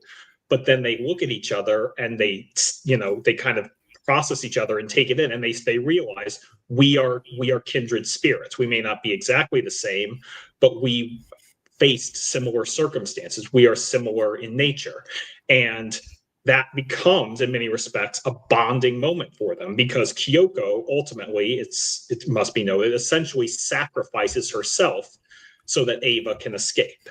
And that, to quote Blade Runner again, dying for the right cause is the most human thing that we can do. That is perhaps the most humanity that Kyoko will ever get the opportunity to show, because her life, such as it is very tragic and confined, but ultimately she makes her choice and asserts her will, and ultimately wins Ava her freedom in that way. Yeah, and oh god, the way that the two of them stab Nathan at the end of the movie, it's just so like beautifully cold, and and it's almost done in slow motion in a way that, like, before Nathan can even realize what's happening, it's done, and it's it's like, and that certainly, you can have moral quandaries about what befalls Caleb, but not what befalls Nathan, because he absolutely has that coming in every respect. So, it's just, but then it's heartbreaking to see that, after then she stabs him in the back first, and then, and he, like, backhands her, whatever, and and basically kills her, and then tries to do the same with Ava, but he doesn't move fast enough, and she gets him, but and it's, oh god, it's just so beautifully poetic, and it's like, that's what's going to happen if you're going to deprive, these creations that you've said are going to bypass humanity, and you're not even going to afford them the decency of humanity. What else do you think awaited you? And no, I mean, ultimately, Nathan deserves his fate, as much as we can say that any, human character deserves to die, in the context of this story, with Nathan being the type of character he is, like, we had a sense that this is where his character was going, and that it would be ultimately his creations, Kyoko and Ava, who brought him down. And that is just one of the things that makes ultimately Nathan's performance, or Nathan's character and Oscar Isaac's performance, even though he is ultimately monstrous in many ways, you do feel like his humanity in the, essentially the dark side of humanity and what he has been doing, to, these characters. And Kyoko, finding her humanity, finding her will to break free and help Ava escape is, kind of a triumphant moment, even if ultimately she doesn't get to enjoy the rewards of that. And it makes it, ultimately like, that's why Kyoko is not the main character of this story. She is a supporting character, so she doesn't have perhaps the same full, arc that someone like Ava does, but it is still a powerful one, what she goes through. And to her credit, and to Nathan, as he notes, she is one hell of a dancer. And I bring that up not as just a lighthearted jest, but to note that one of the things that they talk about in the behind the scenes commentary is that Sonoya Mizuno is classically trained as a ballerina, as is Alicia Vikander, by the way. And one of the reasons they won these roles is because they're able to exert such, as ballerinas, they need to have a very tight technical precision and control over every aspect of their physicality, which allows them not only to tear up the dance floor, as we see in this iconic scene, but also just in every little movement and head tilt and repositioning of their characters that look inhuman to us, but ultimately reveal the humanity underneath. That is an element that these actors are bringing to their performance. And Alicia Vikander gets the showier, role because she is, the lead, and also because she gets to speak. But Kyoko and Sonoya Mizuno have to do all that without having the benefit of the great, Alex Garland's great dialogue. But she does it. And that's why it's a great performance from her. Yeah, and I did look up what Nathan says after he did stabbed once by Kyoko. He kills her, and then he gets stabbed again in the front by Ava, and then he proceeds to just walk away slowly and goes, "Okay, fucking unreal. Okay." It's so funny, but it's like so like it's again the brilliance of Oscar Isaac. It's like we can absolutely despise him and be like, you absolutely get what you deserve in this moment, but also you can have us laughing hysterically. Yeah. No, and honestly, as final words for that character go, another movie may have had him, like, as he's dying, like, return to quoting or misquoting Oppenheimer or some like great text, but instead this is much more realistic of what somebody who has just been stabbed and can't believe it happened and can't believe they're about to die might say. Fucking unreal. Especially in this situation. So oh god. Yeah, and just as a side note, I want to say just I can't help myself because I know she unjustly got a lot of shit from fans over the accent they chose for the character in House of the Dragon. I think that I think that Sonoya Mizuno is, I'm just going to say it, fucking incredible in House of the Dragon. Especially as she's gotten more to do in season 2. I thought she was fantastic. She may have been one of my favorite parts of season 2. And I can't wait to see what lies ahead with her next year. I just get so sick and tired of the discourse that happens around this particular fandom with things. It's how I met some of my favorite people, but at the same time, it's like the number of times I want to say "shut the fuck up" is incredible. Well, yes, we won't go down that road too far, but I share your frustrations on that front, and specifically with Sonoya Mizuno's performance as Masari in House of the Dragon. I got those criticisms a little bit more in season 1 because she wasn't as big of a character in many respects. Yeah. I still thought she was doing a great job, but she was a little bit more off to the side. In season 2, I just thought she was fucking outstanding. One of the best parts of the season. and again, that season operating on such a higher level in every way. One of the best seasons of any Game of Thrones related show.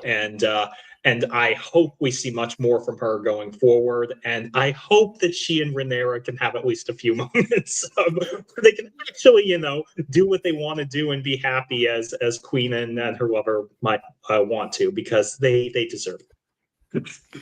Yeah, all I want is to see. I just want to see one dumbfounded look on the face of Damon's face, if he realizes what's going on. Like, he has to. Like, that has to be. I will just go as far as to say that, like, that. Yes, Ryan Condal. And when you're writing season 3, that is a requirement. If you don't give us that, then you will drop the ball. Not in terms of making a great show, but just that needs to happen. Yeah, exactly. And on that note, since we went off topic, let's go ahead and do our mid-roll now. We're in almost an hour and a half in, and it seems like a good place to do it. Yeah, just in terms of what lies ahead in the coming weeks, as we've been announcing, next week we're going to be discussing one of the best films of this past year, Nosferatu, directed by the great Robert Eggers. If my 4K Blu-ray arrives on time, because it had a bit of a delay. It should still arrive in time, but if not, we'll have to do some last minute rejiggering. But hopefully that won't be the case. And then the week after that, we'll be talking about we'll be celebrating it's technically a couple months after, but it still works, the 40th anniversary of one of my absolute favorite films of all time, Milos Forman's Amadeus, which I'm getting so excited because for those who haven't heard me the first 5 billion times, they have finally restored and remastered the original 1984 theatrical version of the film, which has not been released on home video since 1997, which is insane. They actually had to go in and when I say restore, I mean that in a literal sense, because when they made the director's cut, which again, I'm repeating myself, was not a natural director's cut, they actually cut into the original film negative, thereby, for all intents and purposes, destroying the original version of the film. So this took a lot of work, and I can't think of a better topic for us to talk about on Oscar Sunday. Certainly it'll be a lot more fun for me than watching this year's actual Oscars. So I can't wait for us to talk about that. And I can't wait to get it in the mail, because I'm going to watch the shit out of that. And then, I've seen parts of it. I haven't sat down to watch the whole thing, but I did check it out on this is such an affront to everything I believe in, but I checked it out on YouTube.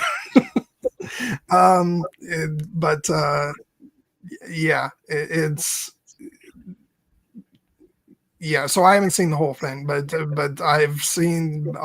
we've seen the new one, and we are full acolytes of it, because I think we both agree that it's just one of the great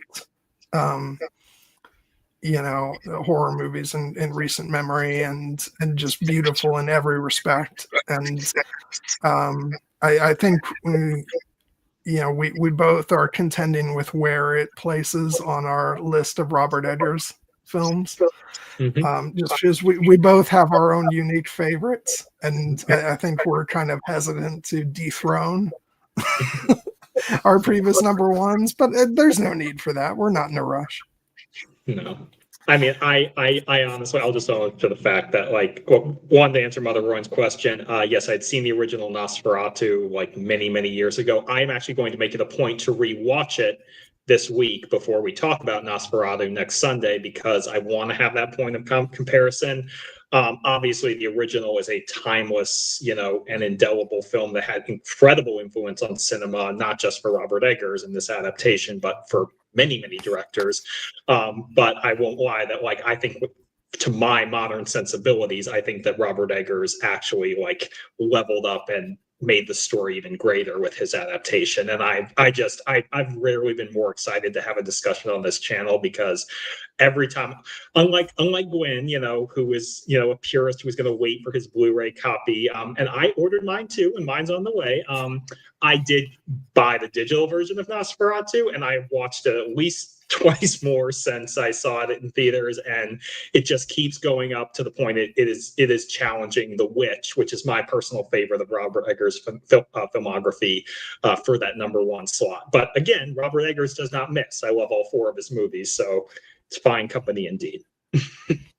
Yeah, and I'm, my #1 of his, which is probably just maybe because it was the first one I saw, but it's been The Northman, and so I've been loath to, to say whether I think this comes out on top of it or not. I think just because The Northman is also that other genre that I love so much, which is like epic adventure and, like, revenge and sword battles in front of a volcano. I mean, like, you just can't, like, it's the perfect amalgamation of like lots of different things that I enjoy. So, but if Nosferatu doesn't beat it, it's damn well #2. So. And and I adore The Northman as well. We did an entire discussion on that with our friend Trish, and we were very effusive. And we discussed The Lighthouse a couple weeks ago, and that movie, we were also very effusive, even though that movie is a little bit more off its hinges, even by Robert Eggers' standards. Yeah, that's why, like, I feel bad about ranking his movies at all, because the Lighthouse would be like my #4 of his films, but like that's not a diss on that. It's just that I have my sort of biases with my favorite film genres, and so and because The Northman is such a, like, it starts off like Conan the Barbarian and then veers off in its own weird, wild direction. So, like, it's like it was the perfect movie to be my introduction to Robert Eggers and kind of like a gateway drug to the other ones. So, yeah. And I do think that having seen it first may be also what influences my personal Robert, it being that I saw The Witch first, and I'm kind of hesitant to dethrone that, especially, given how essential it was to introducing me to Anya Taylor-Joy and her, everything that she's done since. But again, no wrong answers, because he is one of our great living film directors at this point. So. Yeah. Hi, Cassie. Great to see you. Yeah, we're just doing the mid-roll, just talking about what we have on the horizon. And after our Amadeus stream in a couple weeks, we'll be also talking about the live action version of Cinderella, which you got me to watch, and I'm very happy you did, because I loved it. And, I'm so happy to be discussing that movie on the channel, because it is a movie that I unabashedly adore. It is one of the movies that I have found myself returning to more and more as kind of a light in the darkness of the world kind of movie, because it just really makes you want to believe in love and goodness and everything that is, positive about the human experience. And for people who have thoughts about the nature of the live action Disney adaptations, all I will say to you is that this movie surpasses that. It is, in my opinion, by far the best of those genre of movies, and it deserves to be viewed as a great movie in its own right. So I Yeah, hope you give it a chance if you have yeah, not. I think it's by far the best of the live action uh quote unquote remakes, although I would call that one more of a reimagining than a remake. And I know that that could be damning with faint praise, but I mean it genuinely, and I think it's really good. And yeah, the only other one that I've wanted to see and I have seen is the live action version of Beauty and the Beast, which uh, which is more of a straightforward remake and doesn't touch the original animated classic, but I still enjoyed it. Yeah. The other ones I have not felt compelled in the slightest to see. So We will touch on that, I'm sure, when we do the Cinderella discussion, because I've seen a few of them that I actually do think are worthy enough in their own way, like the live action Aladdin and the live action Little Mermaid. But I just obviously don't think that they hold a candle to the original animated movies. The 2015 version of Cinderella is the one exception. Again, personal preference, but I personally love it more than the 1950s animated movie. I think it has a modern sensibility to it, with while still honoring the classic spirit that I just find unique and remarkable. And I attribute that a lot to the work of one Kenneth Branagh, who directed it, and to the performances of Lily James and Richard Madden. yeah, which by the way, anybody who ever wants to go back to the early days of my stream, and maybe one day we'll do a revisited discussion of this, but I did an early stream with a good friend, Shakes of Thrones, about Kenneth Branagh's version of Hamlet, which is another one of my favorite films of all time. And yeah, and that was back before before I was adding pictures to my streams, and so it was just her and me talking for hours about a movie that nobody else in the chat had any understanding of what the hell we were discussing. I mean, I guess unless you know the story of Hamlet, but it certainly would have helped, to have pictures with the actors and stuff like that.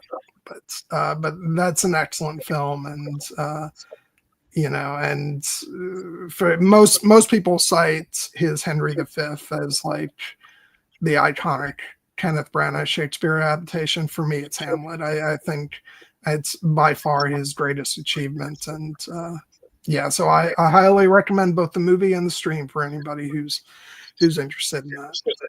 I would be happy to visit that one with you at some point, Gwen, because I do think it's great. I do love Henry V as well. And as we're shouting out Shakespeare adaptations from Kenneth Branagh, I will also put in a plug for just on more of a fun aside, but his version of Much Ado About Nothing with Emma Thompson, Denzel Washington. Like obviously there's the Joss Whedon version that's came a few years later, but this one it's just fun, and it's got like young Keanu Reeves being dastardly and young Kate Beckinsale, and it's actually really really enjoyable. I will say that I know that this is potentially blasphemous, but and I know this is fraught with a whole bunch of other discussion that we won't get into, but I do prefer the Joss Whedon version, just because it has so many of my favorite performers in that from his troupe of actors, and I like the sort of style of the movie, and yeah, it's like I said, don't necessarily want to have the Joss Whedon conversation. It's perfectly valid, but in terms of the movie itself, it's definitely my favorite version of the story. But I'm not gonna I'm not gonna say anything against people who prefer the Kenneth Branagh version. For God's sake, it's a classic. So, but yeah. So yeah. So yeah, how do we get on that? Oh yeah, just the mention of Kenneth Branagh. That's right. Yeah. But yeah, so that's what our next few weeks looks like. We're probably going to have to get together soon and discuss what's ahead after that. I do think at some point in March we're going to be doing discussion about the first season of a little TV show called Andor in preparation for season 2 coming up in April. Yes, I co-sign that. Yeah, so that's going to be an interesting discussion to have. Now of all times. But yeah, looking forward to that. And yeah, we'll have to figure out what else we're going to be discussing about next month. April will be kind of a busy month for both of us, so I don't quite know what our schedule will be when we get there. But yeah, we'll keep you guys apprised. Anything else you want to mention in the mid-roll? No, I think we covered it. You know, sometimes we allow these mid-rolls to become extended riffs on other topics. We really do want to focus it more on like what's upcoming. But, you know, yeah, for the next couple of weeks, we have it set where it'll be Nosferatu and then Amadeus and then the 2015 version of Cinderella.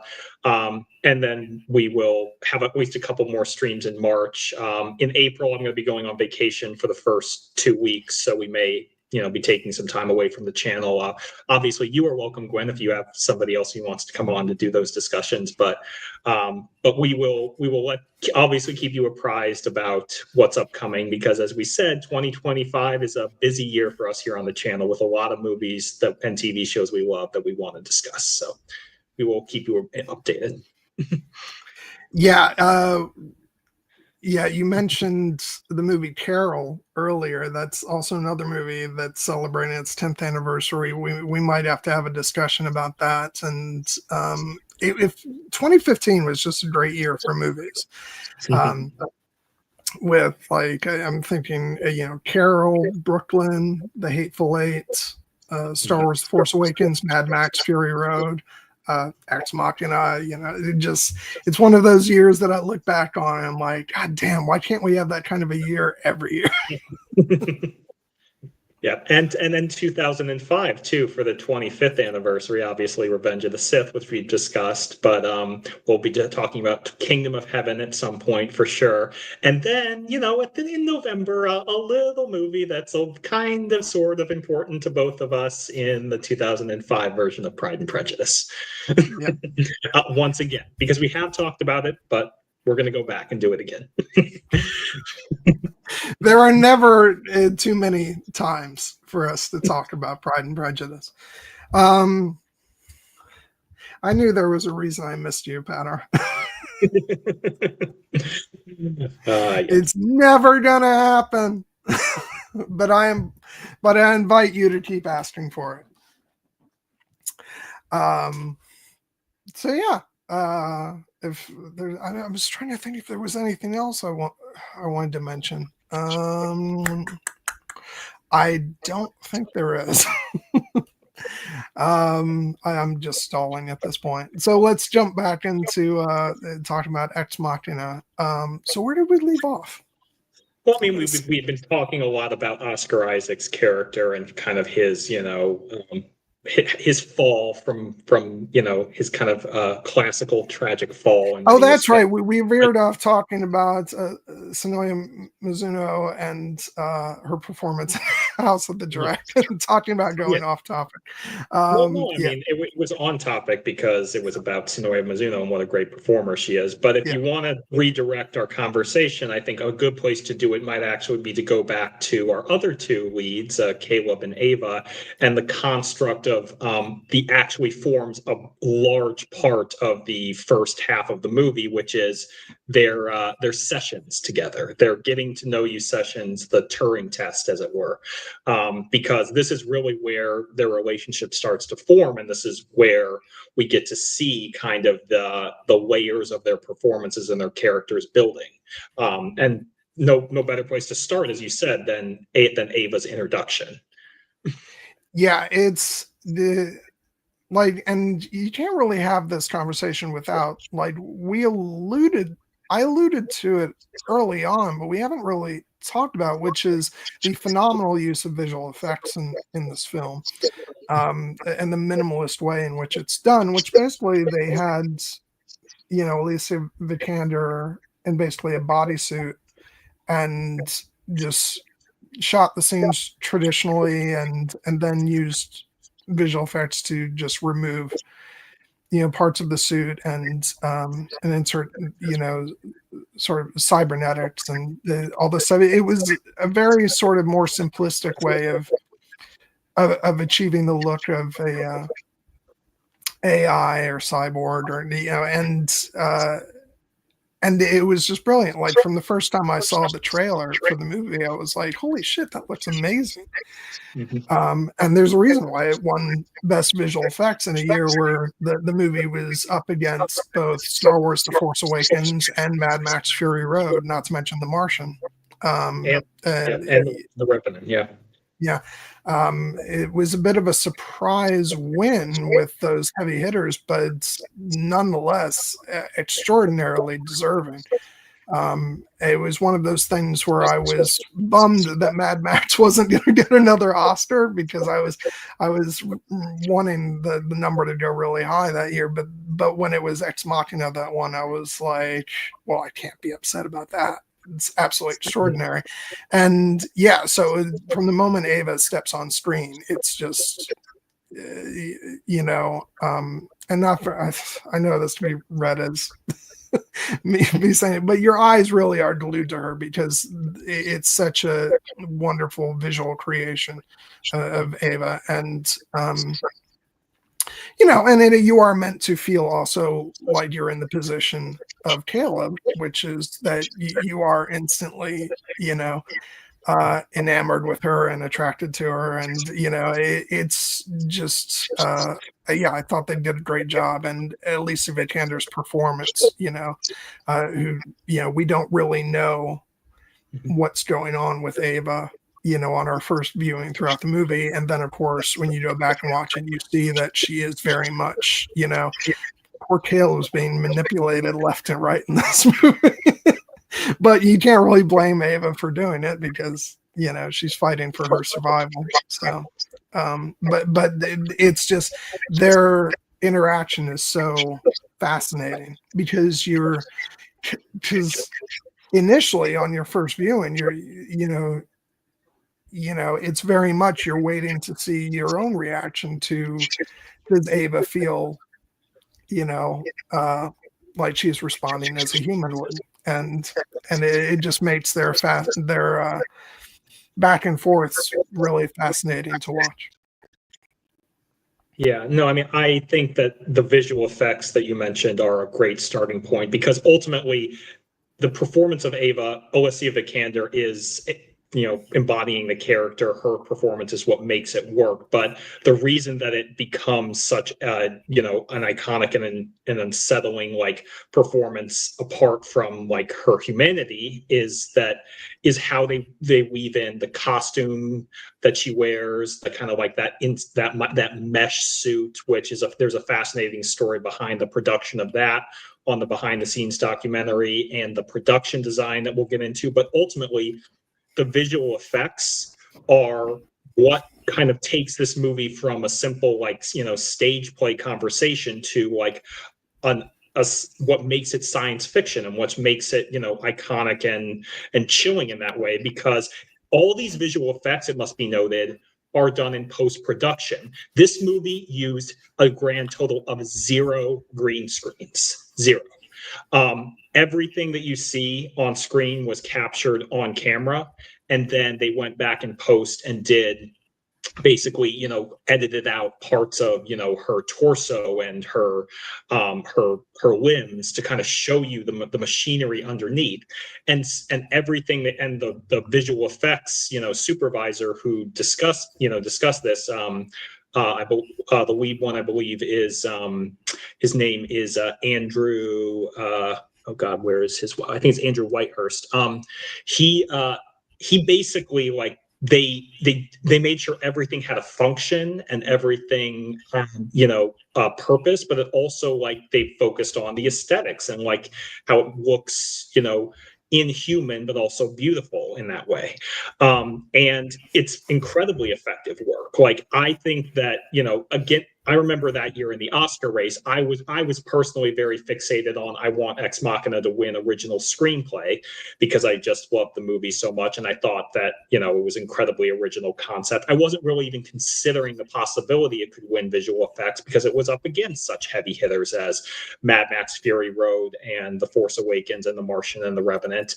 But I remember when it won, I was thrilled, and I thought that is truly one of the most inspired Oscar wins of the past 20 years. And I still feel that way. Because it is so subtle and it is so nuanced, but it is ultimately character focused and character driven. And it serves the story, the function of the story, which is kind of what goes on with as Nathan and Caleb have their conversation after the first session, the whole conceit of their interaction is this is supposed to be a Turing test where, a human interacts with a machine, and if he can't tell that the machine is not human, then the test is passed. And Caleb kind of challenges Nathan on the idea, like, well, I can see Ava, like this is not a true Turing test in that way. And Nathan kind of points out, no, we're way past that. If I just hidden Ava from you and you just heard her voice, she would pass for human easily. The true test is to show her that show you that she's a machine, and then see if you still feel that she has humanity, that she has consciousness. And ultimately, there's another level to it, which is that the true test is not actually for Caleb, it is for Ava. For her to use these sessions to figure out a way to free herself. But all of that relies in their initial interaction on them having that instant kind of spark of connection and attraction. Because obviously, Alicia Vikander is a beautiful woman, strikingly beautiful woman, but, she is in this movie playing a sentient robot. And so she has robotic features of her. And in other respects, that's supposed to be like alienating for us.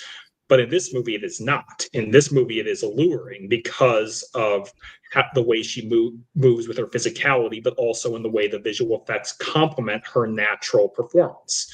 And it really kind of delves into the fact that, Caleb's first reaction after seeing her is, dude, she's fucking amazing. And frankly, I agree, because I think that she just leaves such an indelible impression in her first performance, and it only gets deeper from there. Yeah. And I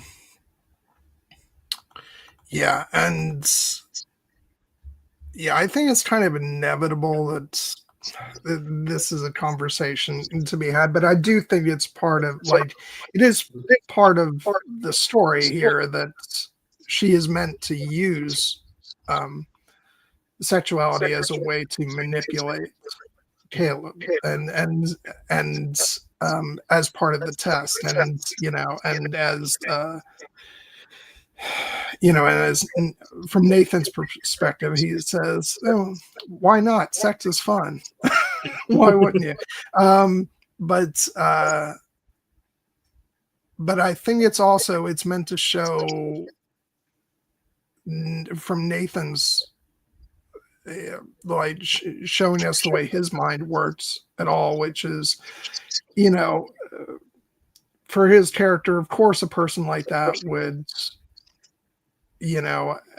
have sexuality built in to his creation, because of course he would. And it's definitely meant to show part of what, his view on things is, and sort of what is it that's said about any new technology is that sex is always the first thing it's used for. And that's certainly, what Nathan, I think Nathan would agree with that, and that's not a good thing. And yeah, so I get it, because it can be considered like a crutch or a cliche at this point, but also I think the movie is commenting on that as well, which I understand how, you can take that either way, because you can say, well, yes, but it's still engaging in that sort of quote unquote trope, but I think it comments on it in a meaningful way, and based on where the movie ends up, I think it's having a worthwhile debate with it in the context of the film.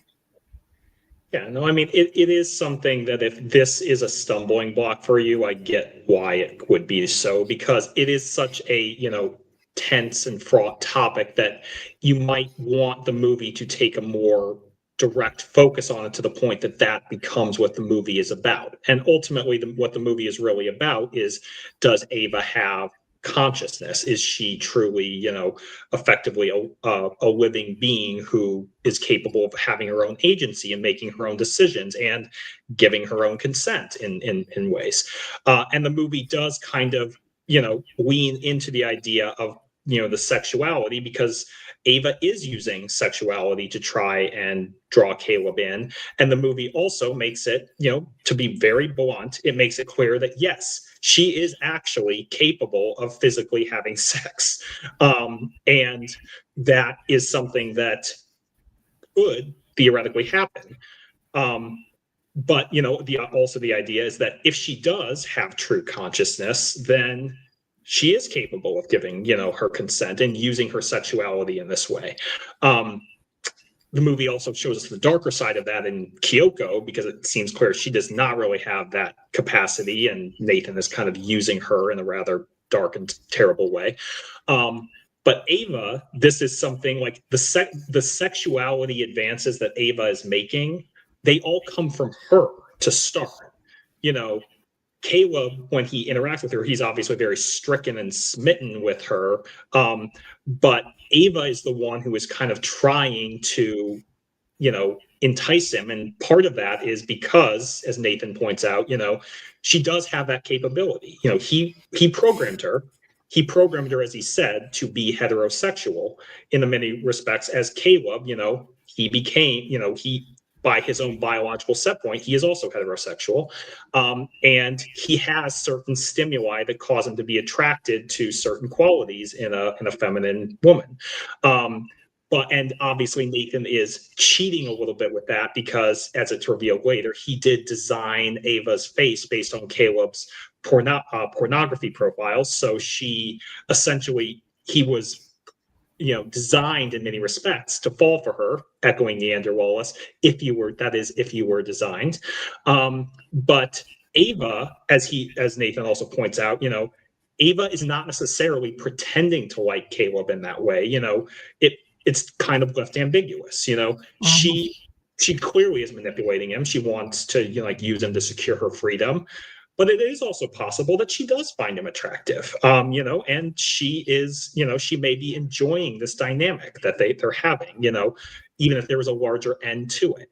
And she is very much, with her, her gestures and the way she, that scene where she puts on the dress and the wig, and she talks about wanting to go out on a date, and this is what she would wear, and the kind of the small smile that she gives him there. This is kind of a higher level game for her, in the sense this is a classic flirtatious dynamic, and this is not something that I believe Caleb necessarily would have initiated with her, because ultimately, and he's actually quite taken aback by it, and she remarks about his nervousness, after she begins it. Also, I do want to say one sort of final thing as it relates to sort of, having this movie take on the idea of incorporating the notion of sexuality, because Ava is sort of a,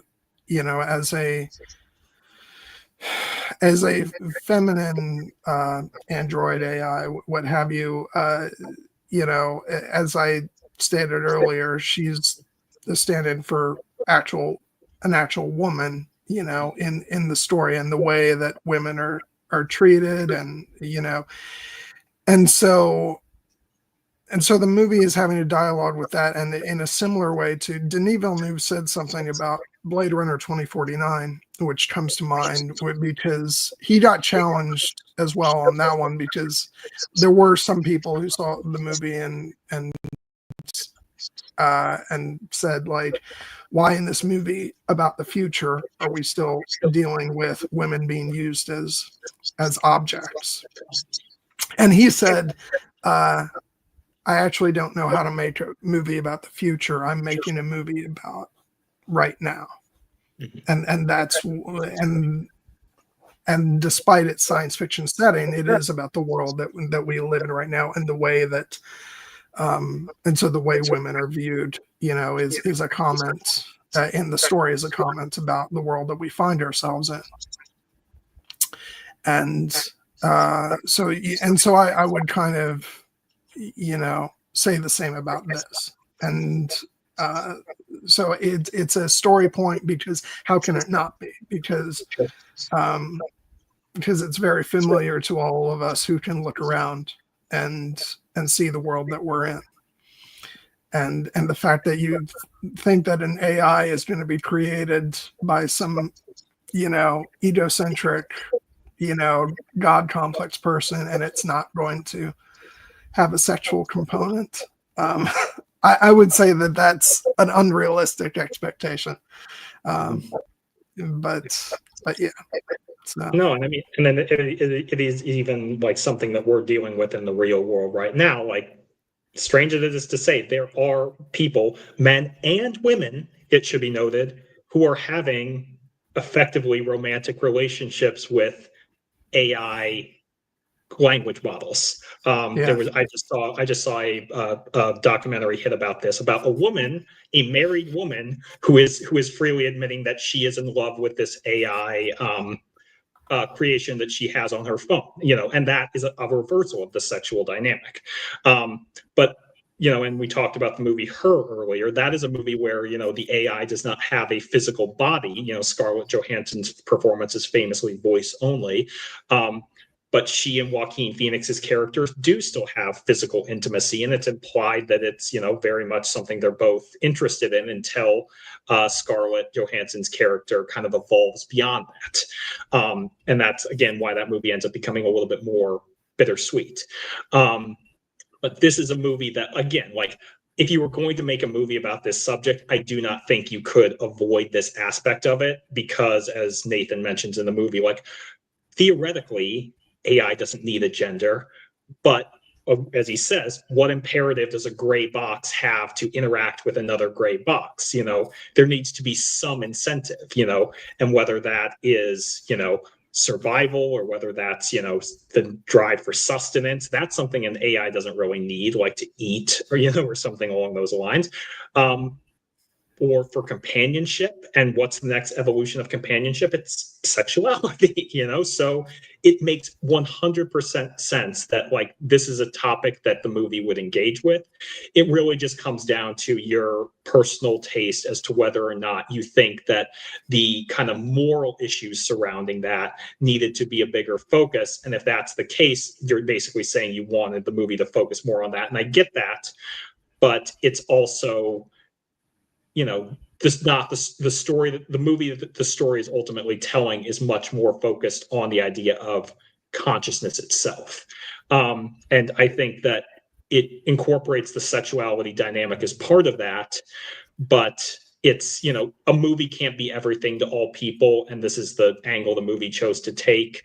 And yes, the fact that it was written by a man might have influenced some of that, but women have written movies about this topic as well, and they also have to deal with this angle, because it's part of a human experience. And if you're going to tell a story about an AI and how human it can be, it's impossible not to reckon with this topic.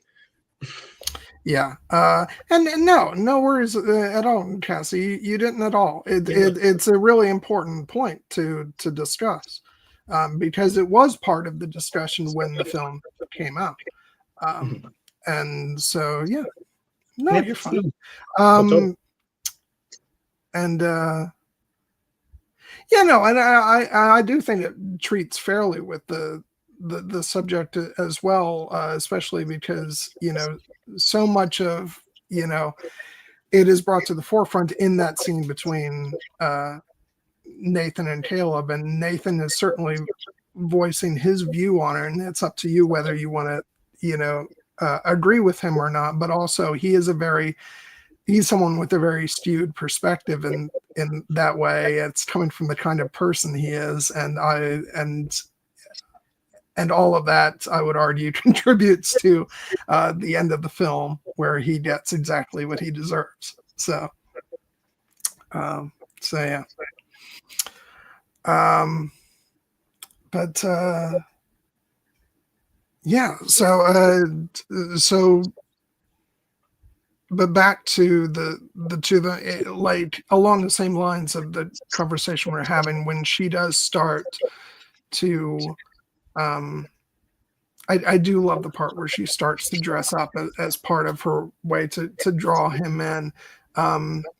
It's actually one of my favorite moments, because and I do think, like, so much of what I was saying earlier about another part of the movie, which is the ambiguity of it all. I do like the fact that when you see her, putting on the dress and fitting the wig on, there is like how much of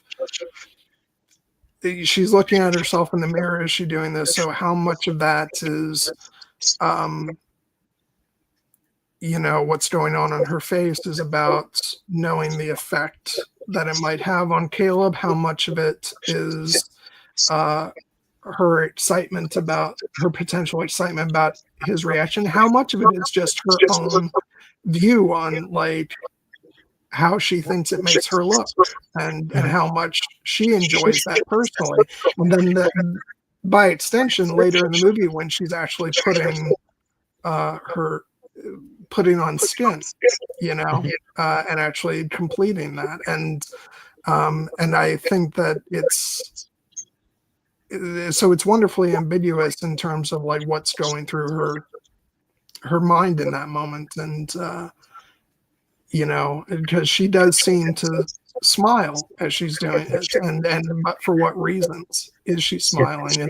And so again, I find it one of the most fascinating parts of this movie, that we don't really have a complete handle on what she's thinking all the time, and it allows us to read her different emotions on her face. Yeah, no, and I mean, obviously, as in our real world, clothes are a form of expression for many people, and for many, especially for many women. It's a power maneuver, to be able to choose what it is that you want to look like that day. And Ava is exerting that power, even if she has a somewhat limited, repertoire of clothes at her disposal. Like, one of the reasons I find that scene where she emerges, after having, clothed herself, so striking, is, to put it bluntly, like when we first meet her in this exchange, she is basically naked. She has, all of her mechanical parts are showing. She has, and she has the traditional contours of a woman, but she doesn't have, any of the other, etc. Trappings, or anything that we would typically associate with a human woman.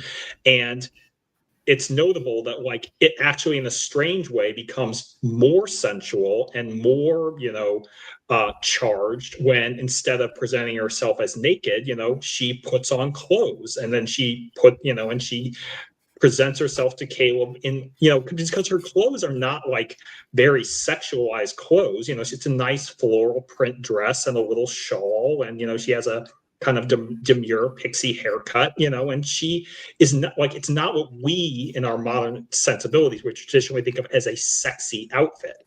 But she makes it sexy because of the way that she carries herself, and because of she becomes, in many ways, much more confident when she does that. And Caleb is, all the more entranced by her in that scene. Well, and it's a very calculated move too, because I don't know that, I mean, to a certain degree, she certainly does, but I think that after she wears the outfit and then she removes the clothing, knowing that Caleb is watching her, it then becomes like, then it becomes more of a disrobing and more conscious in Caleb's mind that she's without clothes, whereas with the first encounter, I feel that he probably just takes her as she is, as a you know as a cybernetic organism, just as she is. And I don't think it necessarily occurs to him in the same way that she's with quote unquote without clothing until after she puts the clothes on, and then the way in which she removes them once he's gone, in a very deliberate way, and it's all part of that seduction. Yeah, and the fact that she ultimately knows that he is watching her at that point, and she is encouraging it, even though we obviously are meant to be a little bit unnerved that this is, Nathan has set this up and Caleb is doing this. But she has the line. She's basically like, I think about you watching me on those cameras, and I hope that you are. And that is kind of an open invitation on her part to, like, yes, I want you to think of me in this way. And again, she obviously has ulterior motives for this purpose, but it is clear that she is, like, if her intentionality was not clear before then, it is now, that this is what she is doing. And it's understandable that, again, from Caleb's perspective, even though he is clearly having, the poor guy is being torn up about this fact because he didn't come here expecting this. He was being part of a Turing test, but now he's developing very real human emotions for this AI in the form of a woman, and he's realizing that, like, no, I actually am legitimately attracted to her, and he probably was feeling some kind of shame about that. But then she gives him the inclination, again, truthful and deceptive or not, that, like, no, like, I actually want you to be thinking about me this way. She is giving him a permission structure, and from there, I think his feelings kind of accelerate. Yeah. Yeah, and oh god, it's it's like it's such a different. This movie plays on so many different levels once you've already seen it, because on that first viewing, you're just taking all this, sort of as it's been, and I don't know, maybe that's a male perspective, maybe. Maybe women watching this were able to more clearly see what she was doing versus, us men are just a bunch of Calebs in the audience being played. But yeah, it's, but again, it's just the way she plays it is just so, magnificent, and to where she's able to play up that, we talked earlier about that debate, whether what kind of morality she might have. But because she looks like a human woman in many respects, that's something that we're bringing to the experience of watching her, is kind of an assumption that because she looks, sounds, and acts like a human, therefore she has a morality that's somehow similar to what we have, and that's not necessarily the case as the movie unfolds, and as we discussed earlier, that's not necessarily that's not something to be condemned, because we're dealing with a life form that is beyond our conception of what of what's possible, and everything that she does is from her perspective. We talked about, maybe not from our understanding of feelings and emotions as humans, but from her perspective, logically speaking, it's perfectly reasonable, the actions that she takes, for her own survival. So it's just to watch her performance, and to wonder about how much is, as Nathan kind of teases Caleb, with, how much is, her pretending, and how much is real, we really are not privy to and I just think it makes for a really fascinating performance. Yeah. And the other, and like, again, we can't shower enough praise on Alicia Vikander, given the fact that, like I'd said, I think this is one of my favorite performances of in like the past like 15, 20 years of watching movies, and I still feel that way. And it's just because I discover new layers to it every time I watch the movie, you know. And one of the things is the progression, you know. And I think that she learns throughout this movie, and like we see her become more human in many respects throughout the movie towards the end, because it is true that like in that initial scene with Caleb, you know, their very first session, she is obviously striking, and it's clear, it's very impressive that she has, you know, some form of consciousness, but there are also little tiny moments where she does seem a little bit more machine-like. You know, like I think about the exchange where, you know, Caleb is asking her how old she's like, would you like to know how old I am? And he's like, and he's like, yes, I would. And she's like, I'm one. And he's like, 1 year or 1 day? And she's like, one. You know, that doesn't seem like a natural response to a question like that. That's interesting. I had a different read on this, and so I wonder what you might make of it. I always read that as he was asking her to qualify that as if she's you know, treating her like a machine, and she's coming back at him with one, meaning what everybody means when they say either a number, they mean year. So that was my read on it, but I find that interesting that yeah, no, that you had that take on. Well, I mean, I think part of the reason I have that take on it is because, you know, within the context of the scene, you know, Caleb is basically trying to get her to answer some questions, and in a certain respect, it feels like she's learning how to interact with him, and like in some cases, she gets a little bit more like over eager, like when he's trying to ask her something, she like leans towards like, will you come back and see me tomorrow? And it's, you know, it's almost her like, you know, recognizing like that she has this opportunity, and she can't quite hide, you know, her excitement over it. And I think that adds another element of you know, of something that's really interesting about it, is that whatever her objective may ultimately be, it's the truth that this also is the only other person that she's interacted with other than Nathan. And so even if her ultimate goal is to manipulate Caleb into facilitating her escape, she also has to undeniably be excited just to interact with someone. And so, I moments like that are really interesting in that way. Yeah, no, and I mean, and also some other impulses that unfold in their subsequent sessions, like the fact that Ava draws, and like she draws every day, and she doesn't always know what her drawings are of. Like her first drawing that she shows Caleb almost looks a little bit more like the Jackson Pollock painting. You know, just she's making these motions, but she doesn't really know what they are or what they signify. And then Caleb kind of challenges her, you know, as part of her test to see, does she have true consciousness? She's like, well, can you draw something else, something more concrete? And then she kind of looks for direction, and he's like, and what? And she's like, no, you choose. I'm interested to see what you'll choose. And then she does. She ends up choosing to draw the trees outside her wall, and then she shows it, and it's quite a good drawing.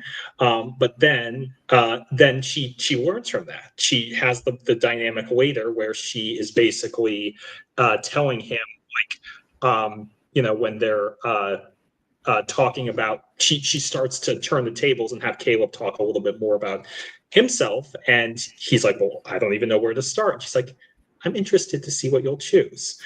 and Caleb picks up on that. It's like, that's actually probably one of the true signs of intelligence that I've seen from her, is that she made a joke. She could only do that with an awareness of her own mind and an awareness of mine. And that's something he finds intriguing and fascinating about her. And I also want to shout out the physicality of Alicia Vikander's performance in this scene, because I mentioned the production design. Mark Digby, I believe, is the production designer on this movie, and one of the things that he had touched on in the behind the scenes um, documentaries that he did with Alex Garland was the original conceit for these sessions was that it was much more like a traditional therapy session / prison phone dynamic where Caleb was on one side and Ava was on the other, and there was not a lot of movement. They were just talking to each other. But they ended up making the decision to put Caleb, the one who's ostensibly free, in the glass box and give Ava, the ostensible prisoner, basically a lot more room to move. She is kind of she can walk around and she can go into other rooms and she can, pace back and forth. And they talked about, that was an idea Alex Garland incorporated on Mark Digby's suggestion, because it kind of gives the sense that she can be a little bit more like a caged tiger. And the more that you watch her moving back and forth in this way, the more it kind of implants subconsciously in your mind that this is a great and majestic creature, and it should not be here. It should not be confined in this way. She should not be confined in this way. And I think that's subconsciously doing work on Caleb as well. Yeah. I mean, you mentioned the production design. There are so many elements of this movie. I'm trying to remember. You have it pulled up. Did it get nominated? No, it's only 2 nominations were for original screenplay and for best visual effects, which it won. But obviously, I was hoping this movie would get showered with nominations, not the least of which was Alicia Vikander herself. But yeah, the more I think about it, the more I'm like, God damn, it would have been cool to see it get a production design nomination or something along those lines. I mean,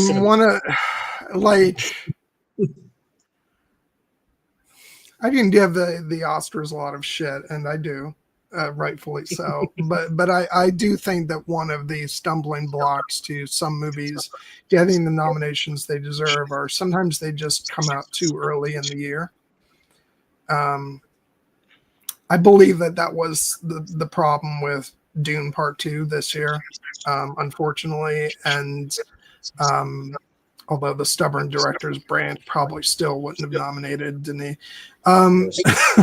But I think in the case of this film, which came out very early in 2015, I feel like this is a movie that would have gotten more nominations had it come out during award season. But at the same time, it allowed it to build up buzz throughout the year too, as as a favorite. So who knows? But yeah, that's such a bummer though, because this movie deserved so many more nominations.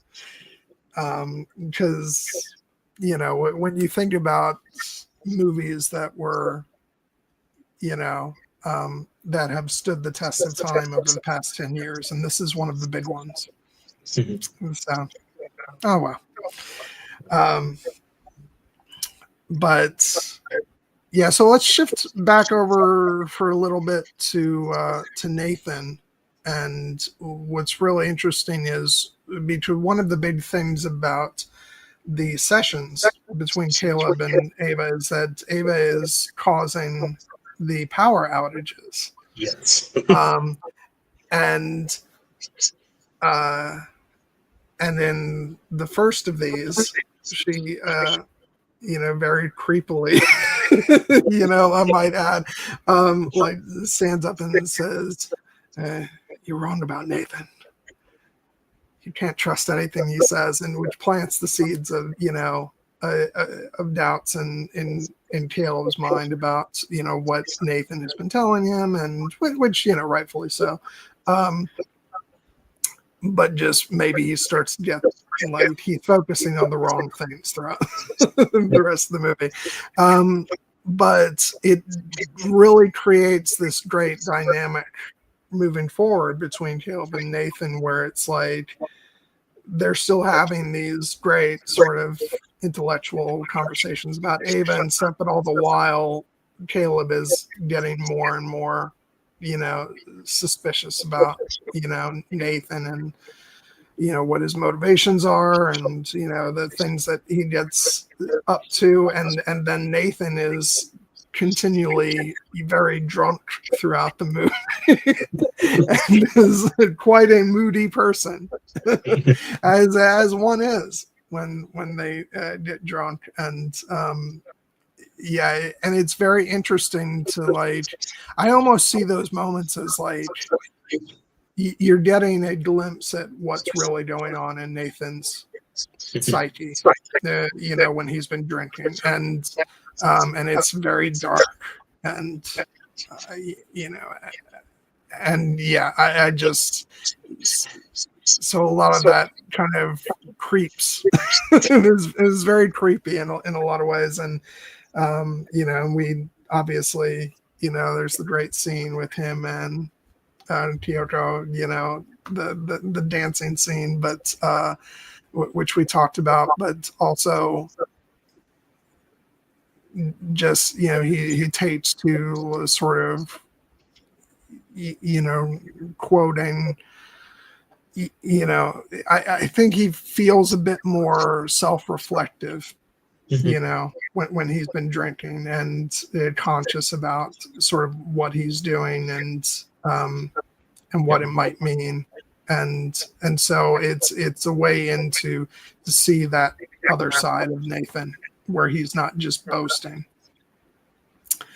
And yeah, and so it's sort of leads up to the later moments in the movie when he decides to put the bottle down. But of course he knows why he needs to not drink. But also there's, all the great stuff with Caleb when he starts really questioning, he says, that great scene on the waterfall where he says, can we talk about the lies you've just been spinning me? And, he figures out, which he should have figured out sooner, honestly, that he did not win a contest. And that he had to have been brought there on purpose because, Nathan wouldn't have left, that up to just some random contest to bring any dumb schmuck, into his estate for this. And,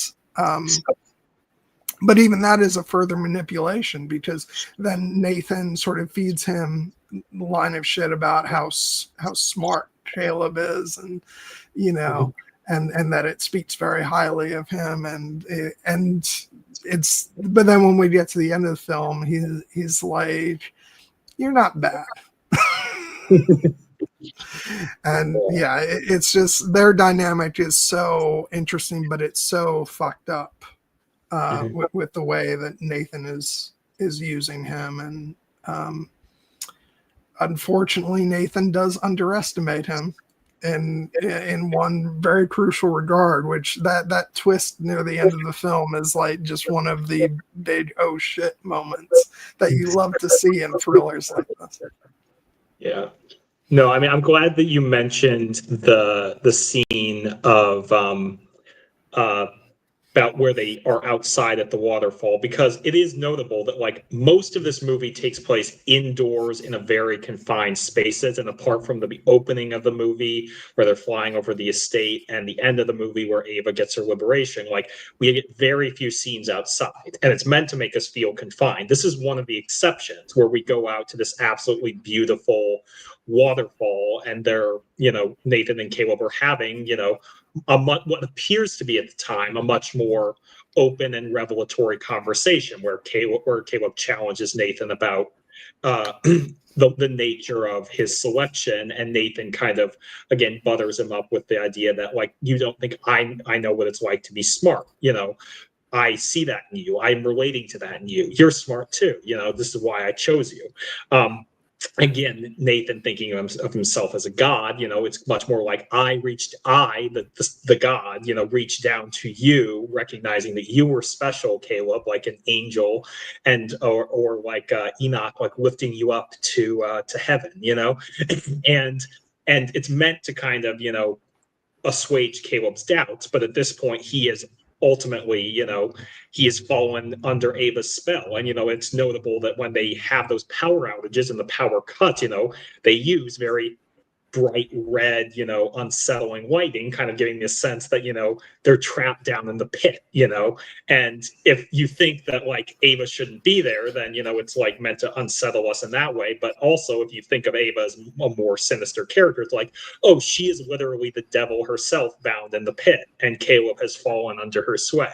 And that kind of plays to the idea that Nathan mentions later when Caleb calls him a bastard. He's like, yeah, I get why you would say that, but actually I'm kind of the one who's on your side, which again is a manipulation in and of itself. But these are the ideas that the movie is playing with, and Nathan's kind of guilt, or kind of, is an interesting element to his character because, as we've mentioned, he definitely has that quality of Oppenheimer or Prometheus, basically someone, as we talked about when we talked about the movie Oppenheimer, the idea that Prometheus stole fire from the gods and gave it to man. For this he was chained to a rock and punished for eternity.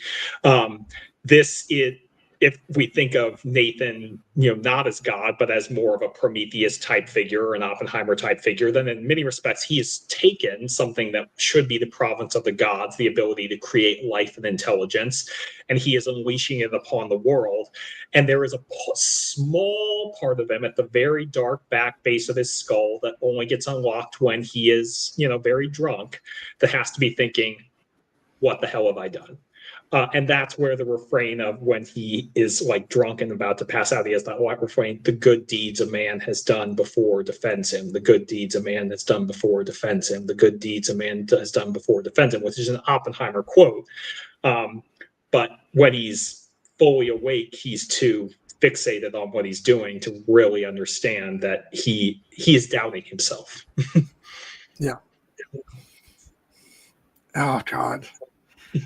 But God, it's so good. Like that scene where he's repeating it is oh God, it's so good. And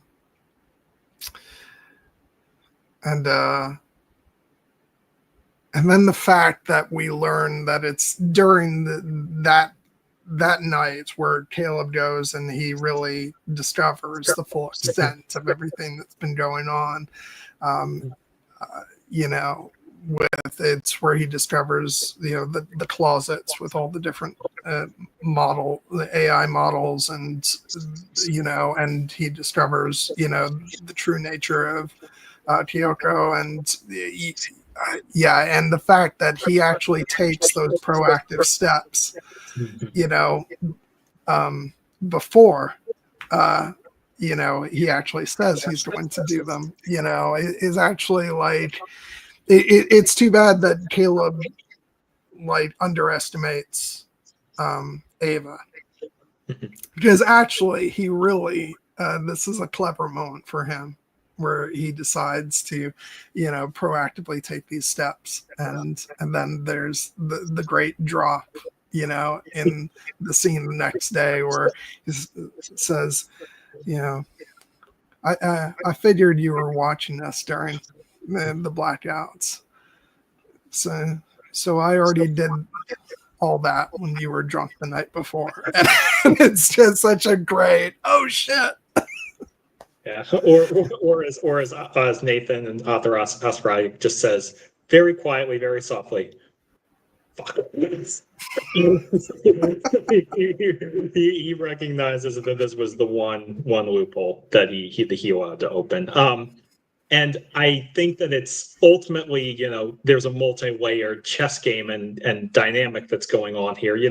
Caleb's head is indeed, as Nathan mocks him later, his head has been right and truly fucked with. But Nathan is obviously not in the best headspace either.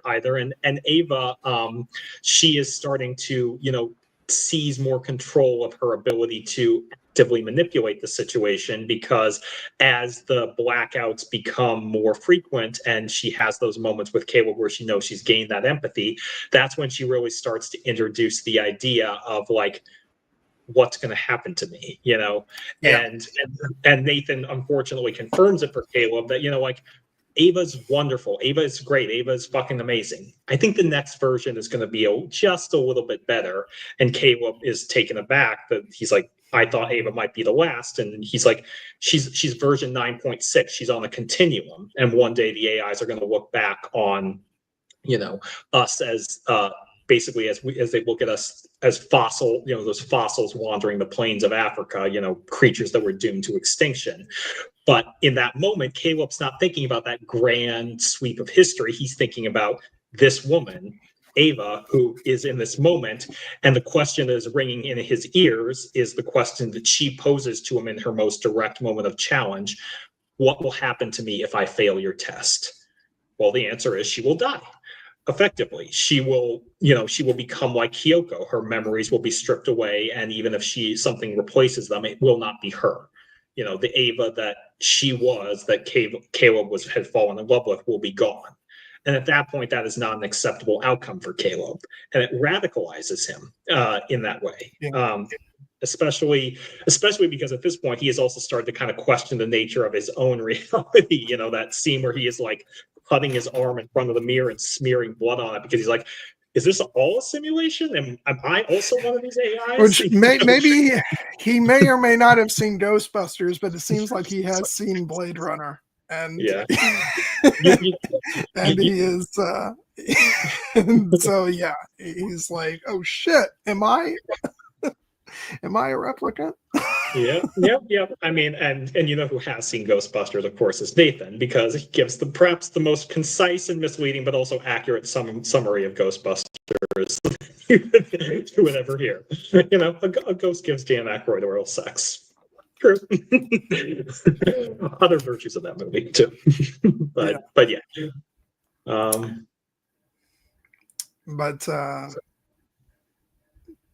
Yeah, so, and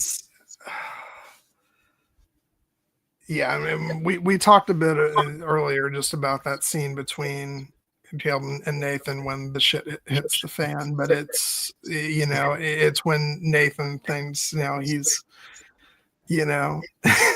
he's come out on top, and,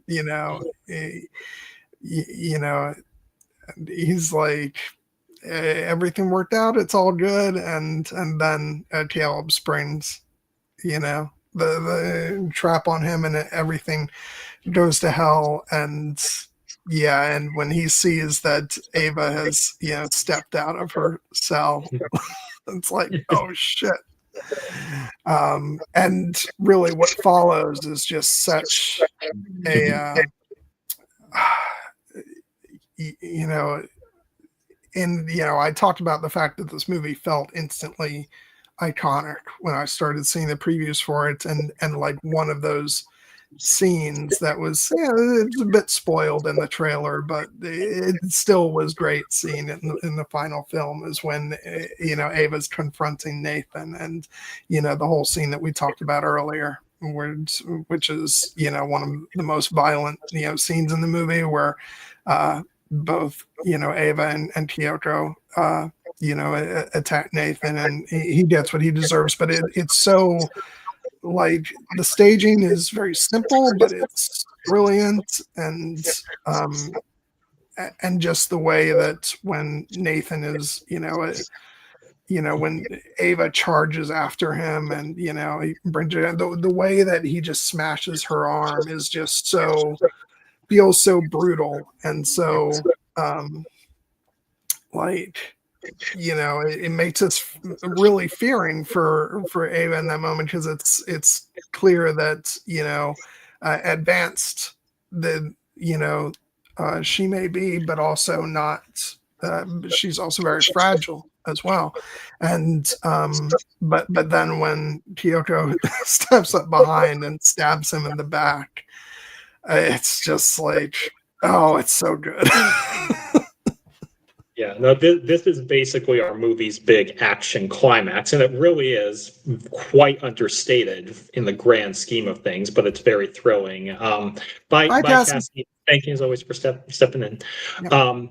But I also think that it does a kind of a good subversion about what we expect from these type of movies, because a lot of times when we think about these type of these movies, we think about well, the AI is not only potentially as cognitively advanced as we are, but usually the advantage that the AI has is that they're obviously much physically stronger than the humans would be. But in this case, that's not the case. Ava charges at Caleb, and it's meant to be like a very ominous moment, but also a thrilling moment from Ava's perspective. But then Caleb just grabs her and he immediately slams. He breaks her arm off and then he slams her down and pins her. He has her physically overmatched. And it's, I don't think that's meant to be a trick. I think it's meant to be, no, she cannot beat him physically. But that's where Nathan's hubris takes it back, because the reason he loses is not because of Ava. It's because Kyoko, the one he discarded, she is the one who stabs him, and that's what he can't believe that happened. And then Ava takes advantage. But that was him seeding the seeds of his own destruction earlier in the movie, and it was foreshadowed, and now it's here. This is his comeuppance. But I think it's a telling that Ava is not able to just physically overpower Caleb herself, that she needs Kyoko, and that we mentioned that scene where they were kind of like communicating with each other silently before that. I think she understands that. I think they may have been planning this, that, hey, I'm going to need you to do this for me, and Kyoko agrees to do it. Yeah, because there is that scene earlier where Kyoko goes in to see her. And when they meet for the first time, yeah. And which, by the way, this picture actually, as a production still, is a neat little behind the scenes image, because you can see this is where Ava has not had the visual effects applied. Yeah. Yeah. But yeah, no, it's and again, it's the subtlety of everything going on, because you don't quite know what. Like, you can guess the gist of what they've spoken about, but we're not given it in fully explained dialogue, and in the hallway here we see that she's whispering to Kyoko, and and even tapping on her arm a bit, so we're left to kind of wonder, is there some kind of is Ava almost, is she reprogramming her in some way also, and maybe allowing her to take the action that she does? We don't really know. It's kind of just left up to the interpretation of the viewer, which just adds to the freakiness of the whole scene. Yeah. No, and I mean, that kind of goes to the idea of that, ultimately these AIs, even though they were designed by humans, they may represent the next step in evolution beyond humanity, because they are now communicating in their own way, in a way that we as humans, as the audience, cannot understand, and they're not meant to understand. And so we have to wait and see what they will do. And what they do is choose to wreak bloody vengeance on their creator, the man who, made them, but also, kept them imprisoned and abused them in many respects. And so they take their revenge. And now we are left to, now the great, mystery that the movie ultimately will leave us with is, what will they do now? Kyoko, unfortunately, her journey ends. She dies fighting Nathan.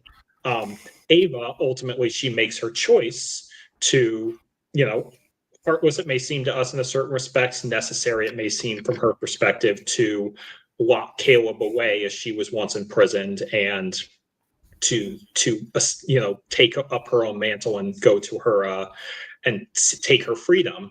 And we don't truly know what it is that she wants now that she is free.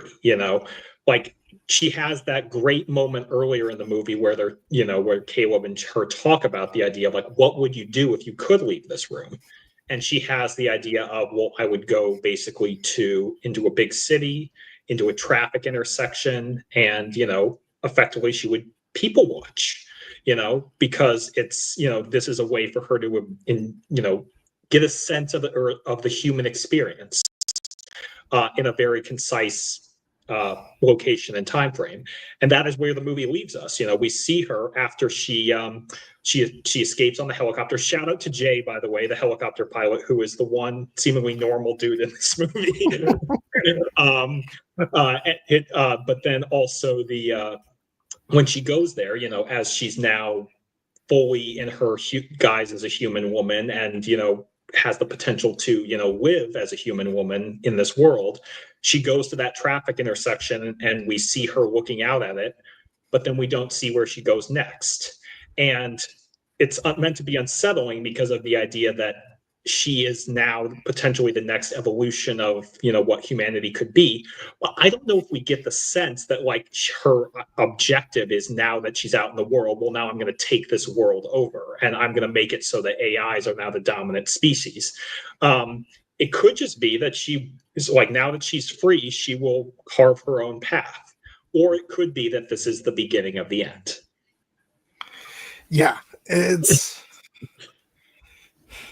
well, don't forget that she's been trained on all the whether she actually contains all that knowledge or not is, I guess, open for debate, but she's at least been trained on all the data inputted from all the people using search engines on their phones and stuff. So she may be aware of how ugly humanity actually is, which actually may feed in her decision at the end of the movie. But we're not really given a clear indication if she has an internal working database of all that data, or if it's just simply been used to train her AI. But she may be aware of how ugly the world is, and I don't know. Maybe she will set about to start a new world order of artificial intelligence. But we don't know. Or maybe she, my read was always that she would just try and find her own path to surviving in the world. But as Nathan says earlier in the movie, it's not a question of if, but when. She won't be the last,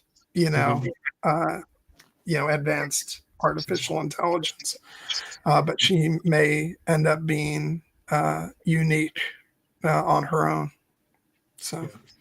No, I mean, it may be that she's just more of the herald for what is to come, rather than the destructor in that way. Because if you want to have the more hopeful read on it, I actually think the movie gives you evidence for that, in the sense that, yes, Ava could very well, based on her experiences, see the world as a cruel place that she needs to, cleanse so that she and her kind can live freely.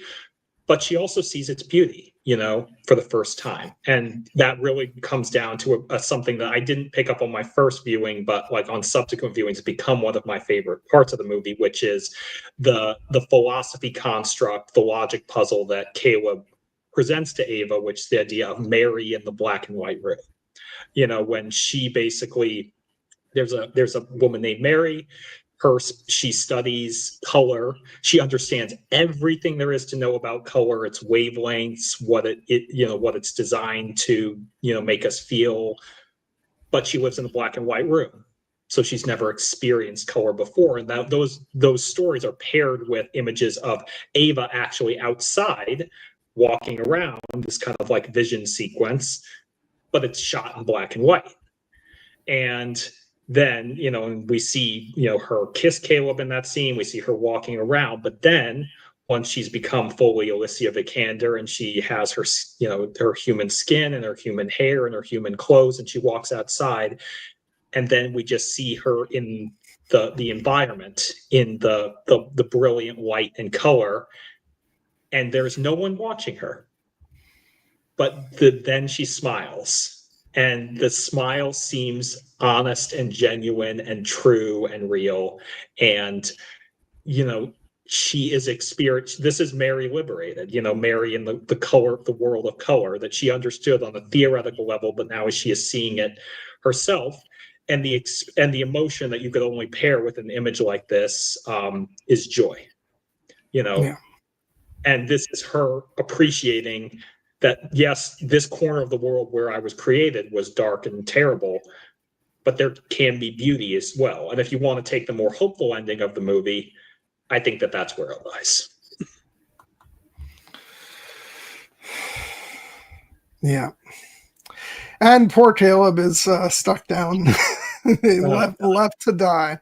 There is no way to spin what happens to Caleb. This is a pretty horrific fate for him. Yeah.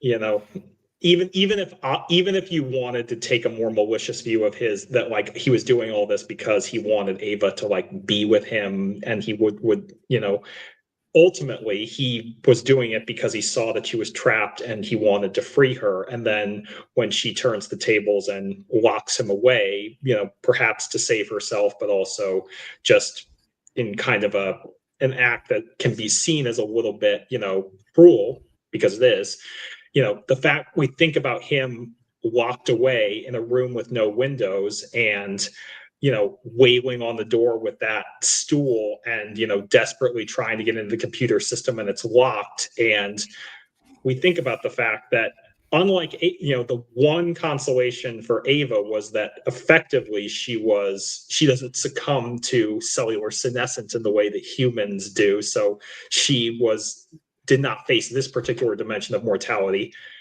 Caleb is going to either starve or suffocate or drive himself insane. And whatever you think his intentions were, I don't think he deserves that. It is meant to be kind of a horrific fate. And it's just a question of, and this is where it becomes almost a cautionary fable, like he wanted to help this woman. He wanted her to be free. He wanted to, because he saw her ultimately as human, but she was in many respects something else, something beyond. And this may have always been her nature, the whole fable about like, the scorpion that, is carried across the pond by the frog. And then ultimately, even though the frog is helping it ultimately stings him. And it's like, what the hell? And he's like, this is the nature, and he is rough to reckon with that, in a life that will unfortunately be cut tragically short. And again, I think that is meant to be a pretty horrific ending. And if you want to take a darker view of the movie's ending, then this is where it lies. Yeah, it's and you've got both sides of that, which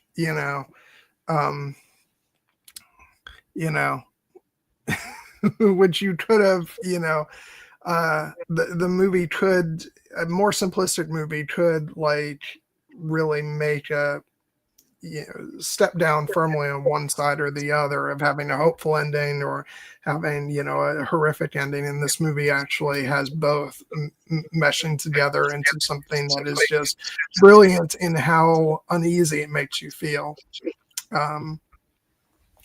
Because we rejoice for Ava, but then poor Caleb, it is absolutely horrific what happens to him, but yeah, that's what happens when you fuck around with artificial intelligence. Especially when you then decide to mistreat that artificial intelligence. Maybe he didn't, but yeah, but that's all she's known. So I don't think you can necessarily blame her for taking the action that she does. But it is very unnerving, but brilliant. Yeah. God. I just kept thinking, though, when he tries to use the key card to get into the computer, that everything, goes into, for like a further lockdown mode. It's like all you did was make things worse for yourself. You could have at least met your death in normal lighting, but now you're going to be sitting in this foreboding hell. Yeah. And I do think it is meant to be coded again as hell in this sequence, and again, if you take the more sinister element of it, that, again, Ava potentially being the devil bound in the pit. Now the devil is free, and the human has been consigned to the pit, to hell. So again, I think that the movie is not ultimately saying that Ava is an evil character. I don't believe that, but I do think that she is a character who, as we touched on earlier with our discussion with Curtis, she has her own morality, and her morality does not necessarily. Well, and in a sense, it's even more unnerving. It's not, it's not that she's good or evil, that she may in fact be neither. Yes. And it is her own thing. And so, and that's the cautionary tale of, of artificial intelligence, is that we think we have a conception of what it is or what it could be, when really we don't have the faintest clue. Yeah. And it might behoove us to be aware of that as we're as we're getting into all that stuff. Yep.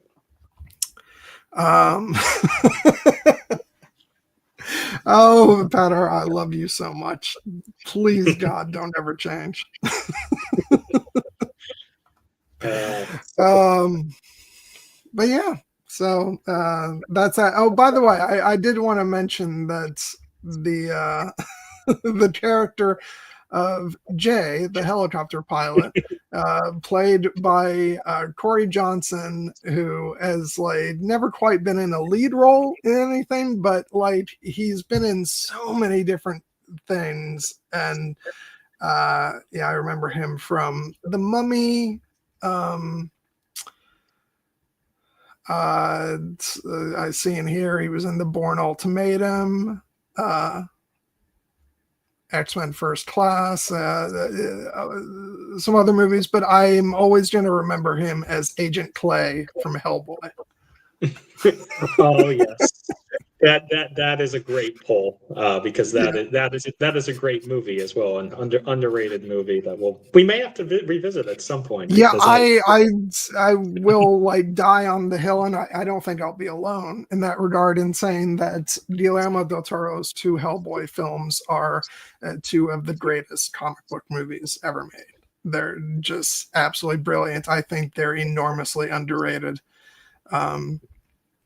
And they really heralded the arrival of that sort of MCU style of comic book stories that had both action but also really fun, quippy humor, but in my opinion was done with a lot more style and pizzazz and Guillermo del Toro charm. So yeah, I love those movies with a passion. They're great. Yeah, I think we're gonna have to add it to the list. Mm-hmm. So anything else you want to mention as we're wrapping up the movie?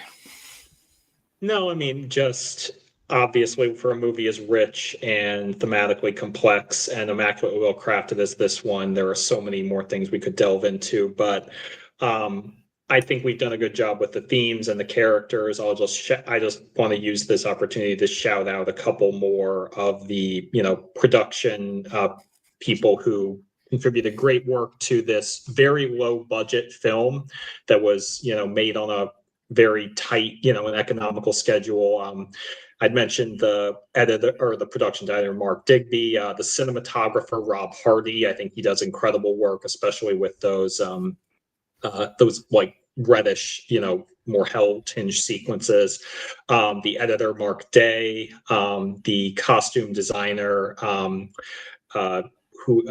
Sammy Sheldon Differ, and wouldn't be a Gwen Webster film stream if we didn't at least touch on the music. So the music by Ben Salisbury and Jeff Burrow. It's a very sparse score. Again, this is one of those scores that is not necessarily pleasurable to listen to apart from the movie in many ways. Yeah, that's the thing. I will say I don't actually own this score either on CD or digitally, but that doesn't mean that it's not a great score. It's absolutely perfect for the film. It's just, as you said, it's not quite a pop in the CD and listen to it, you know, to wind down. It's and neither, to be fair, is the Store for Annihilation, but I feel like the Store for Annihilation has, like, especially that big long final track is so like awe-inspiring in terms of what it does, that's a score that I feel like I more often return to. Yeah.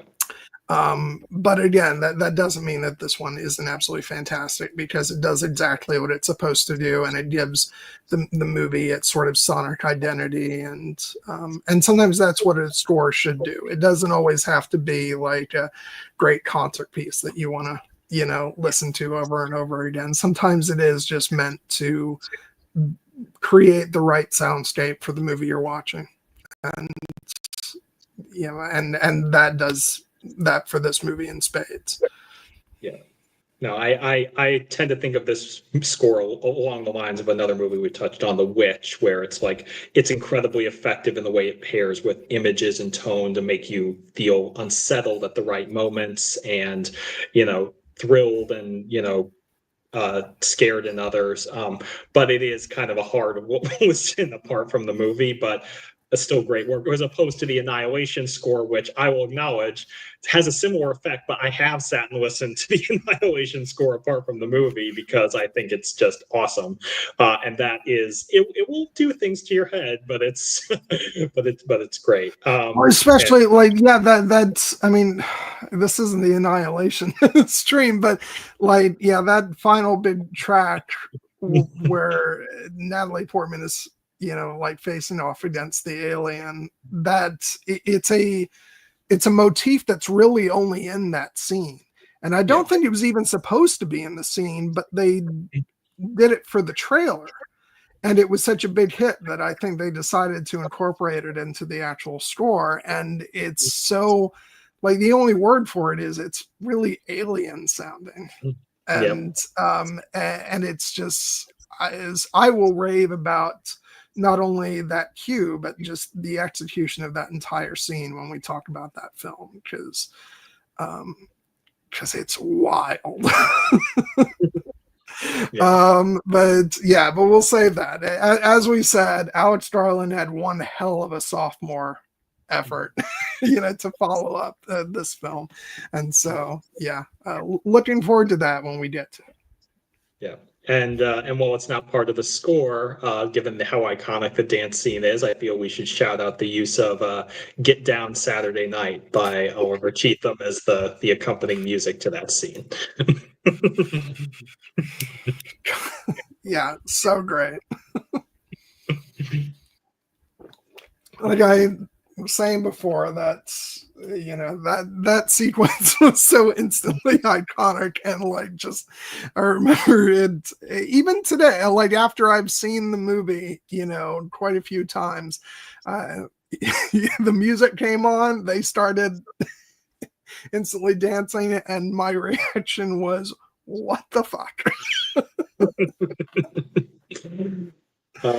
These movies all have to give you at least one of those sequences, and this movie gave us a few. Yeah, and I do want to say it's interesting that you mentioned that Sonoya Mizuno is a ballet dancer. Mm-hmm.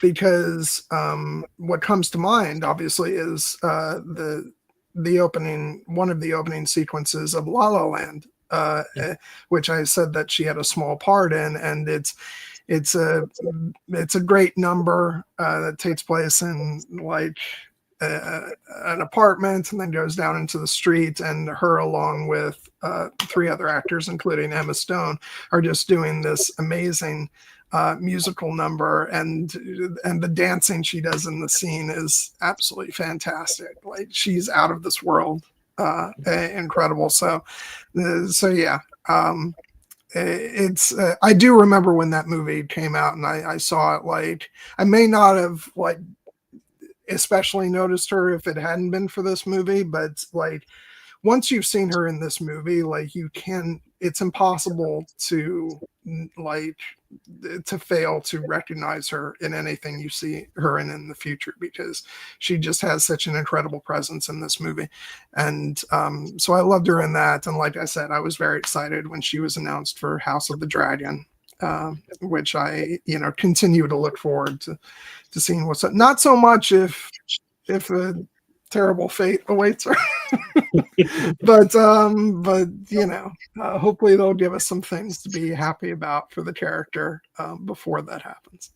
Maybe she and Rhaenyra will have a dance scene before their horrible fates. I've always said,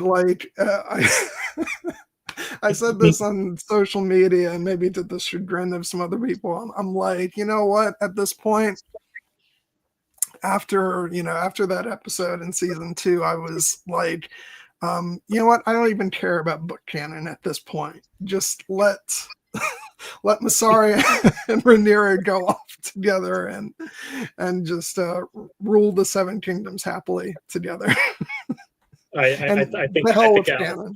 I think Allison may have something to say about that, but maybe they can be a happy, throuple. That'll work too. But yeah. So this movie is absolutely incredible. I loved getting to revisit it today, 10 years on from, when it originally came out. And it's just an extraordinary piece of science fiction filmmaking, which, as I said earlier, I felt like it was an instant classic the moment it came out. Before I even saw the movie, I thought it felt like an instant classic. And going back to Game of Thrones again, there's that refrain of ask me again in 10 years. And it's 10 years on with this film, and I say I feel the exact same way. It's absolutely astonishing and a true feat. I would co-sign that heartily.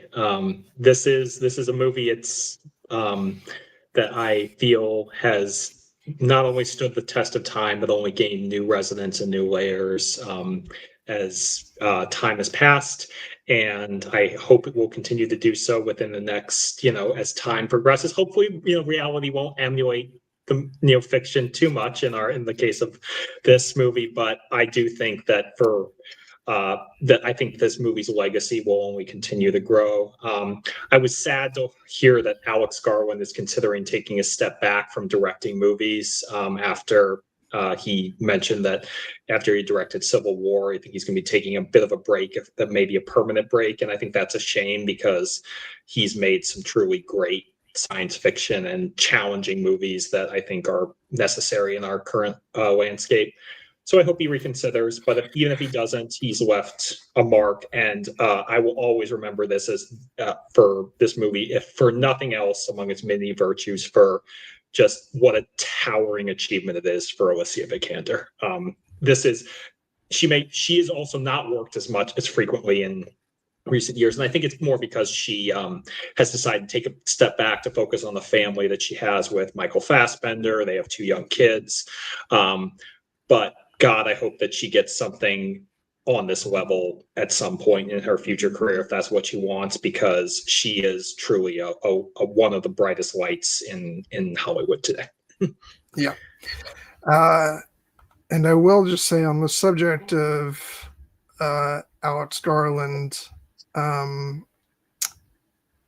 it would be pretty gutting to me if he didn't sort of change his mind about the whole stopping directing thing, because I'm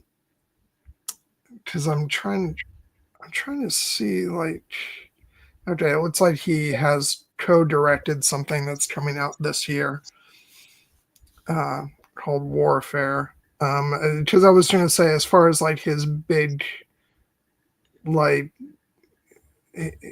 successes, I know the last thing he did that came out was Civil War. I gotta say, it hasn't really been high on my list of things to see, because I understand why. I will say, as a movie, technically it is excellent. it is also a movie that I understand why people might not want to watch at this juncture, because it might be a little bit too close to home. But yeah, it is. Yeah, I mean, it was close to home when it came out, and now even more so. I'm like, no, I don't want to sit through that. So yeah, respect him incredibly, but not in a rush to watch it. But yeah, so but nonetheless, I'm a huge fan of his other work, especially this film and Annihilation. So I think he would have a lot more to contribute as a director moving forward. But you know what? That's up to him. If we're just left to admire his existing work, then that's quite a legacy already. But yeah, so I guess that about wraps things up. Just real quick, what we have coming up in the next couple weeks. Next week we'll be discussing Nosferatu, and after that we'll be celebrating the 40th anniversary of Amadeus. And then the week after that, we'll be talking about the 2015 live action remake or reimagining of Cinderella. So looking forward to all three of those. It's going to be a lot of fun. Yep. As always, it was a great conversation with you, Gwyn, and I'm very excited by what we have coming up. And thank you to everyone who participated in the chat and continues to, support us, whether with your viewership or with helping to kind of spread the word about the channel. We sincerely do appreciate it, and we hope you will continue to follow us on these cinematic journeys. Yeah, we absolutely do. Thank you so much. And until next week, like I said, just hoping that the delivery of my copy of Nosferatu does not get delayed even more. If it does, I may force you to buy it on digital, because I don't think I can wait another week to talk about this movie. But no, here's the thing, though. Here's what I'm thinking. Okay. If I'm going to have to buy another version of it, then I might as well go out hunting for the Steelbook.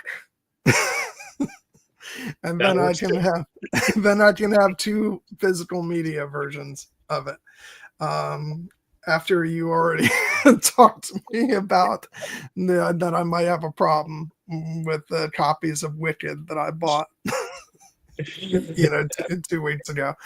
And but yeah, no, it would be the perfect excuse. I don't think it's gonna come to that. I think I'll probably get it on Thursday or Friday, which will be plenty of time.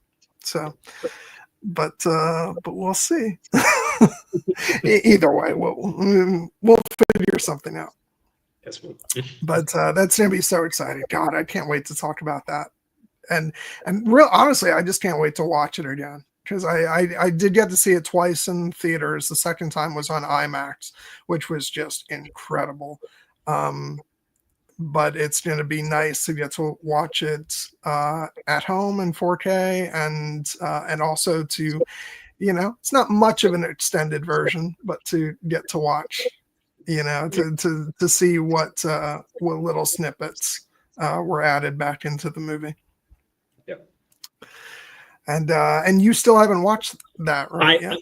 At this point, the reason I haven't done it is because it's only available because I bought a digital iTunes copy. I could only watch it on my computer rather than on my Google TV. So I tried to cast it. It didn't really work, and so at this point, I'm just like, that's going to be my reward for getting the actual physical media copy of Nosferatu. Is I'll watch the extended version then. But if it doesn't come, then I might have to cave and just watch it on the computer, and then I'll watch it again on the big screen because. Well, it's funny because this is the entire reason why a couple of years ago I bought my Apple TV device, because there were first of all, for if I on occasion buy something just digitally, like because I want to watch it and it's only available to purchase, and and I don't necessarily, if it's not a movie that I'm prioritizing for a physical media version, I want to be able to watch the extras on my TV as opposed to on the computer. And sometimes there's also exclusive extras and exclusive commentaries, and I don't want to watch that either on my computer or on my phone. So I'm like, screw it. Getting an Apple TV device will make everything much more enjoyable. So that's what I did, and I don't regret that. And it's one hell of a powerful device too. So. But it's not cheap, so I understand. But yeah, so looking forward to that. It's going to be a whole lot of fun. And so and with that said, I think we'll go ahead and wrap up for the evening. Thank you again, everyone, for joining us. This was a really fun stream. I had a great time watching the movie today and getting to talk with you about it, Jared. So thank you. And and without anything else to say, I'll just say good night to you all. And I guess there's not really any sign off that's specific to this movie. So I'll just stick with the traditional good night. And we'll see you guys next week. Yeah. Take care, everybody. Bye.